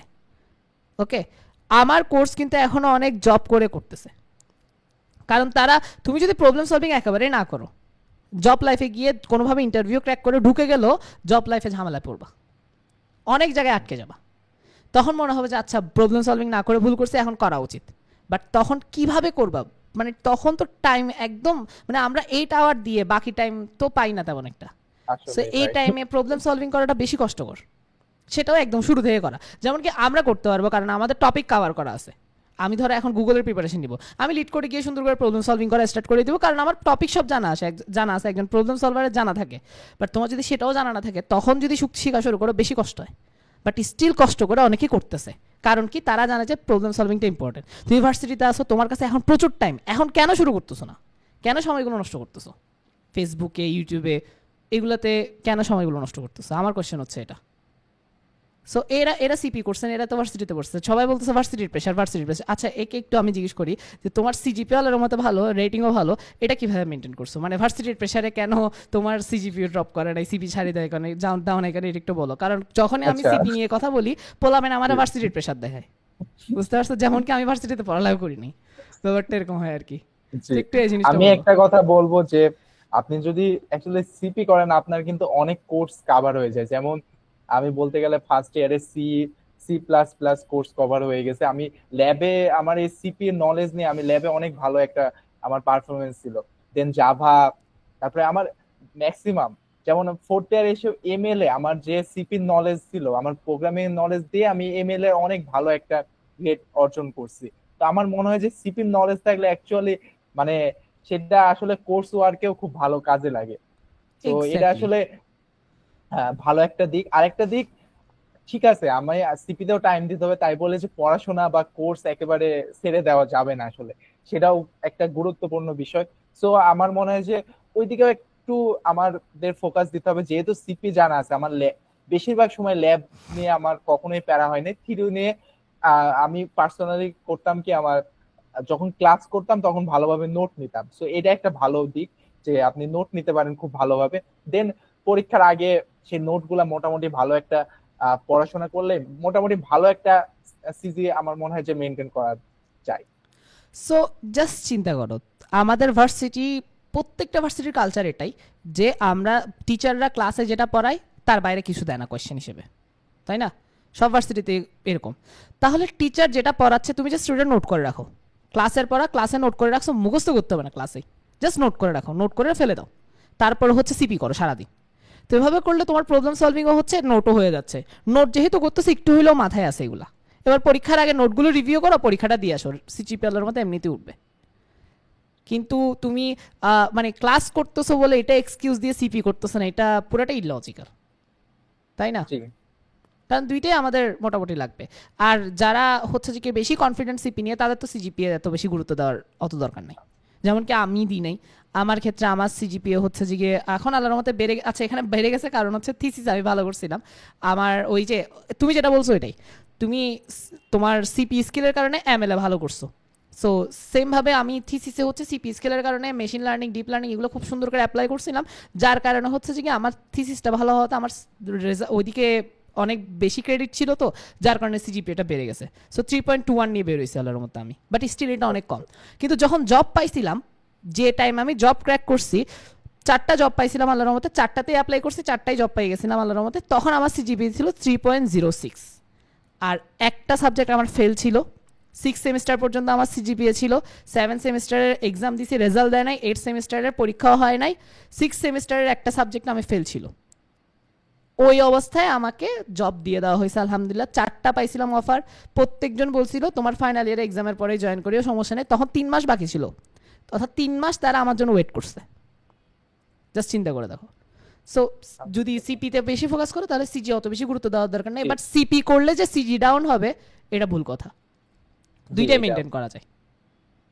ওকে, সো তোমরা একটু প্রবলেম সলভিংয়ে ভালো করে ফোকাস করো। তাহলে এ গেল হচ্ছে যে কীভাবে রেফার নিছো, এরপর হচ্ছে যে গিয়ে যে তারপর হচ্ছে কি কি ব্যাপার তুমি মনে করো যে যেগুলো তোমাকে জব ইন্টারভিউ কল পেতে হেল্প করতেছিল? আহ, কি কি ব্যাপার বলতে গেলে আমার যেহেতু আমি আগে সিভিতে মেনশন করছি যে আমার কম্পিটিটিভ প্রোগ্রামিং এর দিকে একটা ভালো বলতে গেলে প্লাস পয়েন্ট, সো এটা আমার আমার কাছে মনে হয় যে আহ, একটা ভালো একটা দিক যে এটাতে আমার জব মানে ইন্টারভিউর জন্য ডাক পড়ছে। সো এটাই আমার পার্সোনালি মনে হয়। ওকে, যেহেতু আমার প্রজেক্ট ওয়ার্ক খুব একটা বেশি নাই, তো প্রজেক্ট ওয়ার্কের জন্য অ্যাকচুয়ালি না। এটাই কারণ বিগ টেকগুলো অলওয়েজ প্রবলেম সলভারদেরকে প্রেফার করে। কারণ তাদের এক তারা তারা হচ্ছে যে গিয়ে মানে কোনো প্রবলেম সলভারদের বেনিফিট কি হায়ার করা, ফার্স্ট অফ অল তারা দ্রুত শিখে ফেলে যে কোনো কিছু, যে কোনো জায়গায় খাপ খাই ফেলে, খুব ফাস্ট শিখে, এফোর্ট দিতে পারে, তবে ডিবাগিং স্কিল অনেক বেশি ভালো থাকে, অ্যানালাইটিক্যাল স্কিল ভালো থাকে, আর&ডি করতে পারে তারা। কারণ যারা লাস্ট অনেক মানে মোটামুটি অ্যাডভান্স টপিক শিখতে যায়, অ্যাডভান্স টপিকের ভালো রিসোর্স খুব কম পাওয়া যায়। আর পাওয়া গেল অ্যাডভান্স টপিকের মাল্টিপল টাইপ থাকে, প্রত্যেকটা টাইপের রিসোর্স তুমি পাবে না, বেসিক টাইপটার পাওয়া যায়, বাকিগুলো সার্চ করে করে বিভিন্ন জায়গা থেকে শিখতে হয়। মাঝে মধ্যে কোড ফোর্সেসের ব্লগের কমেন্ট থেকে শেখা লাগে, এমনও গেছে আমার। সো ব্যাপারগুলো হচ্ছে এরকম, তো তাদের আর&ডি স্কিল ভালো থাকে, রিসার্চ স্কিল ভালো থাকে, তাদের ডিবাগিং স্কিল ভালো থাকে, তাদের শিখার স্কিল ভালো থাকে। তো আমি তাকে হায়ার না করে কেন একটা যে ছেলে প্রজেক্ট নিয়ে পড়েছিল তাকে হায়ার করব? হ্যাঁ, যদি ভালো কোয়ালিটির প্রজেক্ট হয় যেগুলো মেনশন করার মতো, যেখানে সেপারেট কিছু আছে, ওইটা ডিফারেন্ট। ওকে, বাট এটা খুবই রেয়ার। কমন হচ্ছে প্রবলেম সলভিং, এটা সবাই করে, সব মানে রিসোর্সও আছে, খুব ইজিলি অ্যাচিভ করতে পারবে, জাস্ট হার্ডওয়ার্কটা করতে হয় যে, এটাই। তো এবার হচ্ছে মেইন পয়েন্টে আসি, এবং মানে এই মানে পডকাস্টের সবচেয়ে ইম্পর্টেন্ট পার্ট, সেটা হচ্ছে কিভাবে স্যামসাং তোমাকে ইন্টারভিউ কল দিছে, কিভাবে ইন্টারভিউটা দিছো, কি টাইপের প্রবলেম ছিল, এবং কিভাবে ক্র্যাক করছো, এই জিনিসগুলো একটু। আচ্ছা আচ্ছা। তো আরেকটা কথা হচ্ছে যে আমি ফোর্থ ইয়ারের লাস্টের দিকে আমাদের ধরেন যে ফাইনাল পরীক্ষার প্রায় 1 মাস আগে থেকে আমি মোটামুটি আহ, বিভিন্ন কোম্পানিতে অ্যাপ্লাই করার জন্য ট্রাই করতেছিলাম। আমিও খুব একটা আল্লাহর রহমতে কোম্পানিতে অ্যাপ্লাই করা লাগেনি, আমি যতদূর সম্ভব দুইটাতে অ্যাপ্লাই করছিলাম। তো ফার্স্টে স্যামসাং এর কথা বলি। স্যামসাং এ আমি আমাদের আহ, অনেক সিনিয়র ভাই আছেন, তো একজন সিনিয়র ভাইয়ের কাছে আমার সিভিটা দিয়েছিলাম। তো ওই ভাই আমাদের সিভি ফরওয়ার্ড করে দিয়েছিল। তো তারপরে আলহামদুলিল্লাহ স্যামসাং এ আপনার 3টা স্টেপে অ্যাকচুয়ালি পুরা ইন্টারভিউ প্রসেসটা হয়। ফার্স্ট স্টেপটাই কোডিং টেস্ট হয়। তো কোডিং টেস্টে মোটামুটি একটা ভালো সিভি থাকলে মোটামুটি কোডিং টেস্টের জন্য ডাক পড়ে। সো কোডিং টেস্টটা অ্যাকচুয়ালি খুব একটা মোটামুটি হার্ড বিষয়, কারণ ওইখানে একটা প্রবলেম থাকে, মোটামুটি ইন্টারমিডিয়েট লেভেলের প্রবলেম। যারা সিপি করছে তাদের জন্য মোটামুটি সহজ থাকে, কিন্তু মোটামুটি যারা ধরেন যে খুব বিগিনার তাদের জন্য একটু হার্ডও লাগে। তো ওই একটা প্রবলেম 3 ঘন্টায় সলভ করতে হয়। তো আমার যে প্রবলেম, আমার একটা বিএফএস এর প্রবলেম আসছিল মোটামুটি ইন্টারমিডিয়েট লেভেলের। সো ওই প্রবলেমটা আল্লাহর রহমতে আমি সলভ করে ফেলেছিলাম। তো এটা গেল first step. Second step second স্টেপটা আমার হচ্ছে যে লিড ইঞ্জিনিয়ারের সাথে বা যিনি আমাকে হায়ার করতে চান তার সাথে ইন্টারভিউ। তো এইটা খুবই একটা গুরুত্বপূর্ণ স্যামসাং এর ইন্টারভিউ, কারণ বেশিরভাগ মানুষই এখান থেকে আসলে বাদ পড়ে যায়। তো আলহামদুলিল্লাহ আমার ইন্টারভিউ বলতে গেলে প্রথমে আমার প্রবলেম সলভিং এ নিয়ে প্রায় প্রবলেম সলভিং নিয়ে 5 থেকে 6টা কোশ্চিন করছিল। তার মধ্যে বাইনারি সার্চ এর প্রবলেম ছিল একটা, আর নর্মালি সর্টিং এর যে বেসিক গুলা সম্পর্কে, মার্জ সর্ট বা কোন সর্টিং ভালো, কেমন টাইম কমপ্লেক্সিটি, এগুলা নিয়ে প্রথমে আমাকে জিজ্ঞাসা করছিল। দেন ওপি নিয়ে, ওপির পার্টে আস্ক করছিল যে ওপির যে বেসিক যে আহ, চারটা টপিক আছে সেগুলা সম্পর্কে জিজ্ঞাসা করছিল। আর ফাইনালি খুবই অল্প কয়েকটা ডেটাবেজের এসকিউএল এর বেসিক কোয়েরি সম্পর্কে জিজ্ঞাসা করছিল। তো আমার ইন্টারভিউ আল্লাহর রহমতে আমার এখনো মনে আছে, ইন্টারভিউ এর মানে একটা না দুইটা কোশ্চেন আমি জাস্ট একটু ভুল মানে পারি নাই আর কি। আল্লাহর রহমতে সব কোশ্চেনই মোটামুটি ভালোভাবে অ্যান্সার দিয়েছে। আরেকটা কথা মনে আছে যে প্রবলেম সলভিং এর যে কোশ্চেন গুলো ছিল সেগুলো আমি অ্যাকচুয়ালি খুব ফাস্ট আনসার করতে পারছি। তো আমার মনে হয় যে এটা একটা প্লাস পয়েন্ট হয়েছে আমার পরবর্তী ইন্টারভিউ ক্র্যাক করার জন্য। তো অ্যাকচুয়ালি আমি তখনও বুঝতে পারছিলাম যে আমি খুব ভালোভাবে আনসার দিতে পারছি।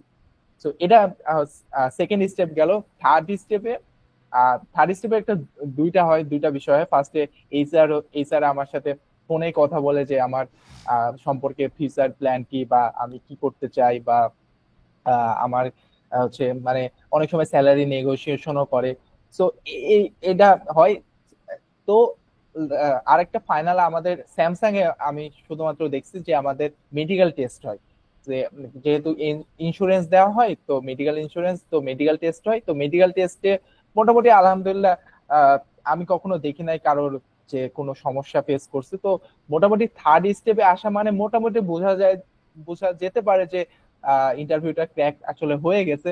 তো মেডিকেল টেস্টে আলহামদুলিল্লাহ আমিও খুব ভালোভাবে পাস করলাম। দেন আলহামদুলিল্লাহ এইচআর আমাকে কল দিল যে আমি আসলে কবে জয়েন করতে পারবো। তখন অ্যাকচুয়ালি আমার ফাইনাল পরীক্ষা হয় না, আপনার মতোই আসলে অবস্থা ছিল।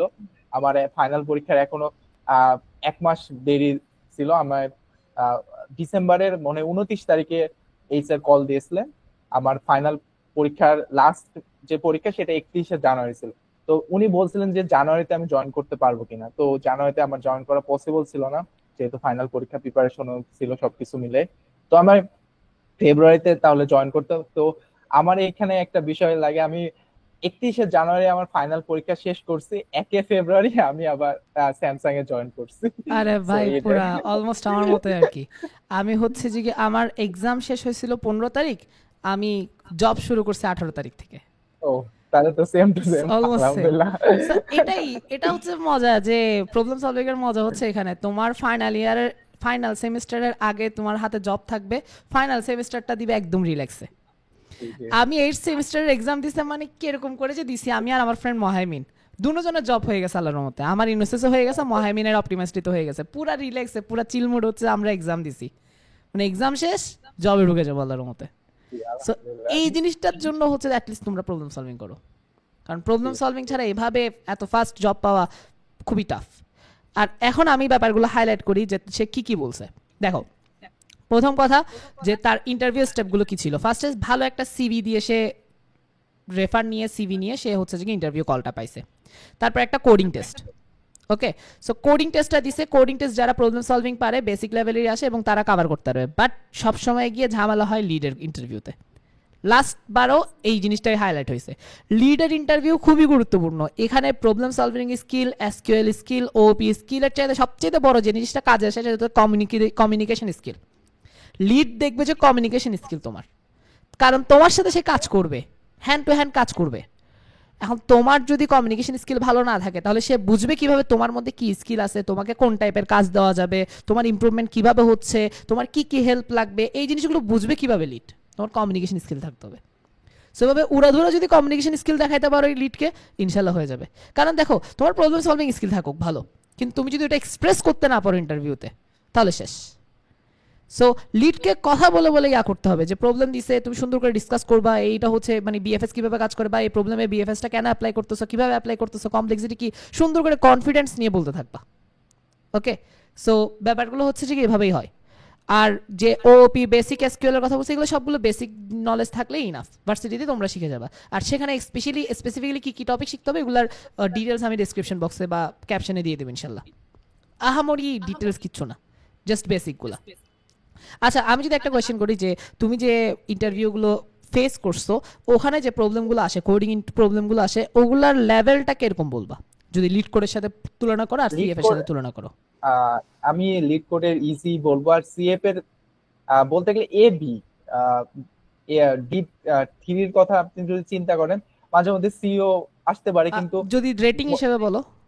রেটিং হিসাবে, আচ্ছা, রেটিং হিসাবে যদি বলি তাহলে মোটামুটি অ্যাভারেজে 1,000 রেটিং এর মধ্যে মোটামুটি একটা প্রবলেম আসে, খুব আহামরি না, 800 থেকে 1,000 এর মধ্যেই খুব। আর 800 থেকে খুবই 1000? খুবই যদি একটু হায়ার লেভেলে যায়, খুবই হাইয়েস্ট গেলে 1200-র মধ্যে, তার চেয়ে বেশি আসলে আহ, আমি কখনো ফেস করি নাই বা আমি কখনো দেখি নাই।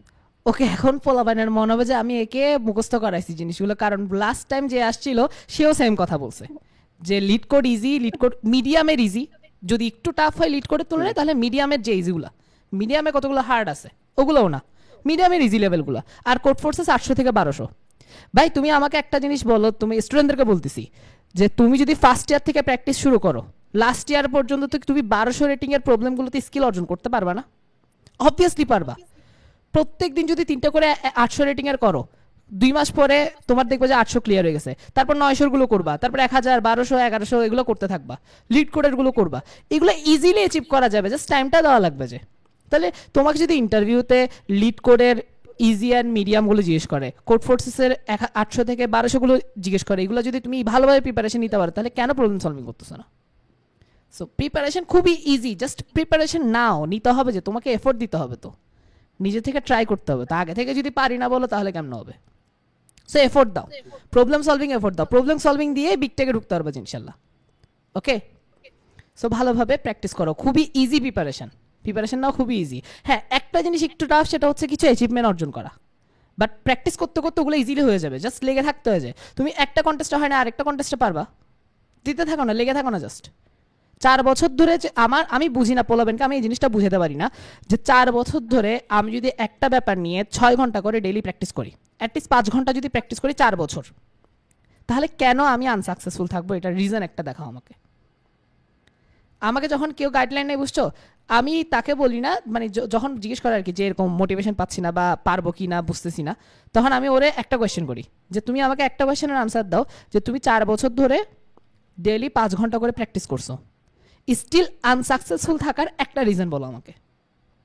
কোনো রিজন থাকতেছে না তো 4 বছর তুমি প্র্যাকটিস করলে, আর 1 বছরে প্র্যাকটিস করলেও কেন থাকবে? তুমি ধরো ফাইনাল ইয়ারে প্র্যাকটিস করতে আসছো, তুমি বুঝতে পারো না এই জিনিসগুলো যে শুরু থেকে করো নাই, ফাইনাল ইয়ার প্রিপারেশন নিচ্ছ, ফাইনাল ইয়ার একটা বছর 6 ঘন্টা করে প্র্যাকটিস করলে কেন আনসাকসেসফুল থাকবা? এই কোড ফোর্সেস 1200 রেটিং এর প্রবলেম, লিড কোড মিডিয়াম লেভেলের প্রবলেম সলভ করতে, অ্যাচিভমেন্ট স্কিলগুলো অর্জন করতে 1 বছরের বেশি সময় লাগে যদি রাত দিন পরিশ্রম করো। সেই জিনিসটা বোঝার চেষ্টা করো, প্র্যাকটিসটা করো। তুমি তোমার ইমপ্রুভমেন্ট হচ্ছে না কারণ তুমি চাচ্ছ না, তুমি চেষ্টা করছো না, এটাই রিজন, আর কিছু না। আরেকটা কথা আমি অ্যাড করব, আসলে বলতে গেলে প্রবলেম সলভিং মোটামুটি একটা স্কিল থাকলে বাংলাদেশে ভালো একটা আলহামদুলিল্লাহ জব পাওয়া যাবে। আমার এক ফ্রেন্ড আছে যার মানে কোড ফোর্সেসে খুব একটা ভালো নাই, মনে হয় যে 900 বা 1000 রেটিং, কিন্তু ও হচ্ছে যে টাইগার আইটিতে আপনার সফটওয়্যার ইঞ্জিনিয়ার হিসেবে জব করতেছে। সো আলহামদুলিল্লাহ ওর কিন্তু খুব ভালো যে প্রবলেম সলভিং স্কিল এরকম নেই, মোটামুটি একটা প্রবলেম আসলে প্রবলেম নিয়ে চিন্তা করে সলিউশন করতে পারে। সো সেই স্কিল দিয়ে ও কিন্তু ক্র্যাক করছে টাইগার আইটি। এটাই, আমার অনেক ফ্রেন্ড আছে যারা তেমন একটা সিপি করে নাই, যাদের রেটিং 800 900, তারা থেরাপে আছে, তারা ব্রেন স্টেশনে আছে, তারা 52 ডিজিটেতে আছে, তারা স্যামসাং এ আছে। সো এটা আসলে জাস্ট প্রবলেম সলভিং স্কিলটা লাগতেছে যে তোমাদের, আর কোনোভাবে ইন্টারভিউতে বসা, বাস, আর কিচ্ছু লাগতেছে না। ইন্টারভিউতে বসানোর জন্য কানেকশন রেডি করো, আর ইন্টারভিউ ক্র্যাক করার জন্য প্রবলেম সলভিং স্কিলটা অ্যাচিভ করো, শেষ, তোমার জব হয়ে যাবে ইনশাল্লাহ ইজিলি। বাট এই দুইটা জিনিস ট্রাই করতে হবে, তো তুমি আগে থেকে এই হাল ছেড়ে দিলে তো পসিবল না এটা। ওকে, তাহলে আমরা বুঝতে পারলাম যে কিভাবে সে স্যামসাং না পুরা, মানে বলা যায় সেই কিভাবে বিগটাকে প্রিপারেশন নিতে হয়, কাভার করতে হয়, কিভাবে ইন্টারভিউ কোয়েশ্চেনগুলো আসে সেগুলো নিয়ে সে খুব একটা ভালো আইডিয়া দিছে। এবার আসি যে স্যামসাংয়ে আমাদের আলহামদুলিল্লাহ কাজের পরিবেশটা কেমন, তোমাকে ফ্রেশার হিসেবে কিভাবে অ্যাকসেপ্ট করছে তারা, কিভাবে ট্রেনিং করাইছে এবং কিভাবে প্রজেক্ট অ্যাসাইন করছে? আচ্ছা, first of all Samsung A আলহামদুলিল্লাহ কাজের পরিবেশ অনেক ভালো, যারা সিনিয়ররা আছেন তারা খুবই হেল্পফুল। যে কোনো সমস্যায় এনি টাইপ, সেটা আহ, হোক যে আমার প্রজেক্ট রিলেটেড বা অন্য রিলেটেড, তারা সবসময় হেল্প করে। তো ফার্স্টে অ্যাজ এ ফ্রেশার্স আমার তো খুব একটা প্রজেক্ট সম্পর্কে আইডিয়া নাই। সো ফার্স্টে কোনো বিষয়ে সাপোজ আমি অ্যান্ড্রয়েডের কোনো প্রজেক্টে আমি ধরেন যে কাজ করতে আমাকে অ্যাসাইন করবে, তো তার আগে আমাকে খুব ভালো একটা টাইম দেয় যে অ্যান্ড্রয়েড সম্পর্কে আসলে ভালোভাবে জানার। আবার কোনো একটা বিষয় ধরেন যে বুঝতে পারে নাই, তো তারা যদি ফ্রি থাকে, তারা অনেক সময় দেখা যায় যে প্রজেক্টের একটু প্রেশার কম, তারা নিজেরাই আবার আমাদের বুঝাই দেয় যে আমি ধরেন যে এই টপিকটা আমি বুঝতে পারছি না, তারা হাতে কলমে নিজেরাই বুঝাই দেয় যে আমি এইটা ভালোভাবে এইভাবে করতে পারো বা এরকমই। সো আমার মনে হয় যে এটা নিয়ে আসলে খুব একটা চিন্তা করার কিছু নাই, কারণ বড় বড় টেক কোম্পানিরা ওরা খুব ভালো একটা টাইম আমাদের দেয় যে যে কোন একটা কিছু শেখার, কোন একটা বিষয় আমি যদি প্রজেক্টে কাজ করতে চাই তার আগে আমার ভালো টাইম দেয় যে কোনো একটা কিছু ওই প্রজেক্টের যা যা দরকার সেই সম্পর্কে যাতে আমরা ভালো একটা আইডিয়া থাকে। তো এটা নিয়ে আসলে কোনো ভয় পাওয়ার কিছু নেই যে আমরা অনেক আগে থেকে ভয় পাই যে আমার তো এগুলা নাই, হঠাৎ করে একটা প্রজেক্টে অ্যাসাইন করলে কেমন কি হবে। তো আমার মনে হয় যে এটা নিয়ে খুব একটা ভয় পাওয়ার কিছু নেই। এটাই তোমাদেরকে হচ্ছে অনেকেই ভয় দেখায় যে ইন্ডাস্ট্রিতে গেলে তোমাদের জব চলে যাবে, কারণ তুমি রুখতে পারলেও কি হবে, প্রজেক্ট পারবে না, আগে থেকে প্রজেক্ট করা লাগবে। ভাই শুরু থেকে তোমাকে ট্রেনিং করাবে ইঞ্জিনিয়াররা, লিডরা তোমাদের ট্রেনিং করাবে। ওরও সেম, এর আগের ইন্টারভিউ পাঠাও ছিল তারও সেম, আমারও সেম। আমাদের সবাইকে ভালোভাবে ট্রেনিং করাইছে। শুধু ট্রেনিং না, আমাদেরকে যখন প্রজেক্ট অ্যাসাইন করা হয় তখনও হেল্প করে। যখন আটকে যায় তখনই হেল্প পাই, লিড থেকে হেল্প পাই, সিনিয়র ইঞ্জিনিয়ার থেকে হেল্প পাই। তাহলে কিসের ভয় এখন? সো ওই জন্য বিগ টেক টার্গেট করতে কেন বলি বারবার, প্রবলেম সলভিং করতে কেন বলি, কারণ এই এই বিগ টেকেই তোমার কালচার, তোমার কেরিয়ার গ্রো করতে হবে। যে এদের কালচারই বেস্ট, এরাই তোমাকে গ্রো করতে সাহায্য করবে, এরাই তোমাকে ভালো করে শিখাবে। ডেভেলপমেন্ট ওদের কাছে এসে শিখবা। দ্যাটস ওয়াই তোমার টার্গেট করা উচিত বিগ টেক। আর বিগ টেকের জন্য বেসিক লেভেলের প্রবলেম সলভিং স্কিল অ্যান্ড একটা ভালো কানেকশন, যাতে করে তুমি ইন্টারভিউ কলটা পাও, আর একটা ভালো সিভি। That's it. সে এগুলোর জন্য 4টা বছর পরিশ্রম কেন করতে পারতেছে না? 1 বছর পরিশ্রম করলেও তো ইনাফ ইনশাল্লাহ। ঠিক। সো ওকে, এখন বুঝতে পারছি কিভাবে আমাদের স্যামসাংয়ে আমাদেরকে ট্রেনিং করায় এবং কিভাবে প্রজেক্টগুলো অ্যাসাইন করে, আর প্রজেক্টের টাইমে কিভাবে হেল্প পাও। আচ্ছা, প্রজেক্টের টাইমে এখন সাপোজ প্রথমেই তো প্রজেক্টের অনেক কিছু বোঝা যায় না। তো ফার্স্টে আমাদের যারা সিনিয়র বা লিড ইঞ্জিনিয়ার আছে, প্রথম বলতে গেলে 10-15 দিন তারা বিষয়গুলো ভালোভাবে বোঝানোরই ট্রাই করে যে আসলে আমার ধরেন যে একটা প্রজেক্ট অ্যাসাইন, তো ওই প্রজেক্টের হাই লেভেলের অ্যাকচুয়ালি কি ব্লক ডায়াগ্রাম দিয়ে অনেক সময় বোঝানোর ট্রাই করে, আচ্ছা এইভাবে এইভাবে কাজ করতে হয়। দেন কোডে অনেক আমরা প্রথমে যে কোড, অনেক কোডই আমরা বুঝতে পারি না বা এই কোডটা কেন হয়েছে, আমরা ওই তখনও আমরা ইনস্ট্যান্ট যদি আমরা কোনো সিনিয়র মেম্বারকে জিজ্ঞাসা করি, ইনস্ট্যান্ট আমাদের বুঝাই দেয় যে আসলে এটা এখান থেকে আসছে বা এটা এইভাবে অ্যাপ্লাই করা হয়েছে। তো এটা দ্যাট নিয়ে আসলে মিনস 10 থেকে 15 দিন তোমাকে খালি প্রজেক্টটাই বুঝায় ওরা, প্রজেক্টের কোড বেস কিভাবে কাজ করে। জি। ভাই আর কি লাগতেছে যে বুঝতেছি না তো আমি। 10 থেকে 15 দিন 8 ঘন্টা করে আমাকে যদি আমার সিনিয়র লিডরা ট্রেনিং করে, জাস্ট টেক না, টেক সে শিখে ফেলছে, টেক শিখানো হয়েছে, এখন প্রজেক্ট যেখানে কাজ করবে তার কোড বেস, তার কিভাবে কাজ করতেছে, এই জিনিসগুলো 10-15 দিন ধরে ওকে শিখাচ্ছে, তারপরে সে তাকে কাজ দিচ্ছে। যে তো আর কি লাগতেছে ভাই, কিসের ভয়? হ্যাঁ, কি জন্য আলাদাভাবে প্রজেক্টের জন্য টাইম দেওয়া লাগতেছে তোমাদের? প্রজেক্ট করো ঠিক আছে, but problem solving A focus বেশি দাও। ওকে, তারপরে ধরো তুমি আবার প্রজেক্টের কাজ কোড বেস কাজ করা শুরু করছো, তখন কিভাবে হেল্প পাচ্ছ? হ্যাঁ, তখনও ধরেন যে প্রথম দিকে আমি যখন কাজ শুরু করছিলাম, তো অনেক ফার্স্ট অফ অল অনেক কোড করছি যেগুলো আসলে অনেক লাইন ছিল রিডান্ডেন্ট বা অনেক কিছুই ছিল। তো ওইগুলা আসলে আমাদের সিনিয়ররা খুব ভালোভাবে ধরিয়ে এবং বুঝিয়ে দেয় যে আসলে এইটা এইভাবে তুমি করলে সেটা বেটার হতো, তুমি করছো সেটা ঠিক আছে, কিন্তু এইভাবে করলে কম মেমোরি নিয়ে হতো। তো প্রজেক্ট যখন আসলে প্রত্যেক দিনে আমরা শিখতেছি, এভরি ডে আমরা বিভিন্ন বিষয় নিয়ে সিনিয়ররা আমাদের হেল্প করছে। আমার মনে হয় যে এটা নিয়ে আসলে খুব একটা কিছু, তুমি যখন ঢুকে যাবা তুমি তুমি ওই কালচারের মধ্যে নিজেই আহ, আহ, খাপ খেয়ে নিতে পারবা যে আমার এটা প্রবলেম হচ্ছে, আমি ভাইকে জিজ্ঞাসা করলাম, ভাইয়া এটা তো আমি ই করছি বা আমি এই কোডটা লিখেছি, এটা ওকে আছে কিনা। আর কোড তো রিভিউ, প্রত্যেক মানে একটা কোড যদি পুশ করতে চায় তার আগে তো রিভিউ করবে। তো ওইটা নিয়ে আসলে খুব একটা মাথা ব্যথা কিছু না। ওনারা নিজেরাই ইমপ্রুভমেন্ট দিবে, তুমি এইভাবে করো, এটা করলে বেটার, এইভাবে তুমি করো। তো এটাই। এটাই তোমার তোমার কোড তুমি যেটা লিখবে এটা ডিরেক্ট চলে যাবে না তো ক্লায়েন্টের কাছে। আগে হচ্ছে সিনিয়র ইঞ্জিনিয়ার লিড এরা রিভিউ করবে এটাকে। ওকে, সো রিভিউ সিস্টেমটা আমি বলি কিরকম হয়। যেমন কি আমাদের ক্ষেত্রে হচ্ছে যে আমাদের ক্ষেত্রে না, সব ইন্ডাস্ট্রিতে এরকম যে তুমি ফার্স্টে কোড লিখবা, কোড লিখে পুশ করলা, পুশ করার পরে দেন হচ্ছে অ্যাকচুয়ালি মার্চ হওয়ার আগে, মানে ফাইনাল মার্চ হওয়ার আগে তোমার লিড অথবা সিনিয়র ইঞ্জিনিয়ার প্রত্যেকটা লাইন পড়বে। আমি আবার বলতেছি, প্রত্যেকটা লাইন পড়বে সে। দেন কোন জায়গায় লজিকটা তার ঠিক লাগে নাই, কোন জায়গায় ইমপ্রুভমেন্ট করা যায় সেগুলো কমেন্ট করে দিবে। দেন বলবে যে আবার এগুলো ঠিক করো, তারপরে আবার ঠিক করবা, আবার ঠিক করে আবার সাবমিট করবা, আবার সে রিভিউ করবে, আবার প্রত্যেকটা লাইন পড়বে, আবার ধরো কমেন্ট করলো। এভাবে করতে করতে তোমার কোডটা কিরকম হয়ে যাবে জানো? তোমার কোডটা দেখে মনে হবে ওই সিনিয়র ইঞ্জিনিয়ার অথবা ওই লিডটা লিখছে, তোমার কোড থাকবে না। সো প্রত্যেক দিন যদি একটা লিডের থেকে ইনস্ট্রাকশন নিয়ে নিয়ে কোড লিখো, 3 বছর পরে দেখবে যে তুমি তার মতো করে কোড লিখতেছো, 3 বছর পরে 3 বছর না 2 বছর পরে তোমার আর কোডের রিভিউ আসবে না। তোমার কোডে দেখবা যে কোনো রিভিউ দিচ্ছে না, পুশ করতেছো সে মার্চ করে দিচ্ছে। আল্লাহর মতো আমার এখন এরকম হচ্ছে যে আমার ম্যাক্সিমাম কোড হচ্ছে যে পুশ করি আর মার্চ হয়ে যায়, কারণ আল্লাহর মতো কোনো রিভিউ আসে না। কারণ কি, আমি লিখতেছি আমার টেক লিডের মতো কোড। আর এটা একদিনে হয় নাই, 3 বছর ধরে, সরি 2.5 বছর ধরে সে আমাকে এভাবে ট্রেনিং করাচ্ছে। সে তাকে কোড লিখে দিয়েছে, সে আমাকে রিভিউ দিছে। তো এইভাবে তোমার কোডগুলো রিভিউ করে করে সুন্দর করে মার্চ হবে, তোমার কোড ডিরেক্ট চলে যাবে না। সো এখানে এগুলো নিয়ে ভয় পাওয়ার কিছু নেই, প্রত্যেকদিন শিখতে পারবা, প্রত্যেকদিন রিভিউ দেওয়া হবে তোমাকে। সো তোমার ইমপ্রুভমেন্ট খুব ভালোভাবেই হবে বিগ টেকগুলোতে, জাস্ট ঢুকতে হচ্ছে জি তোমার থেকে, আর কিছু না। আর এই যে সে বলছে আমরা প্রত্যেক দিনই শিখি, প্রত্যেক দিন কেন শিখি? সফটওয়্যার ইঞ্জিনিয়ারিং এর প্রথম 3 বছর সবচেয়ে বেশি শিখা হবে তোমার। তারপর আস্তে আস্তে একটু কার্ডটা সোজা হয়ে যাবে, কারণ ম্যাক্সিমাম জিনিস শিখা হয়ে যাবে। তখন হচ্ছে যে গিয়ে তোমার অত বেশি লার্নিং হবে না, তখন হচ্ছে জাস্ট এক্সপিরিয়েন্স বাড়তে থাকবে। যে ফার্স্ট 3 বছরই সবচেয়ে বেশি শিখবা। সো এই 3 বছর খুবই ইম্পর্টেন্ট, এই 3 বছর আমাদের একটা বিগ টেকে থাকা উচিত, তখনই আমাদের বেস্ট শিখাটা আমাদের হবে।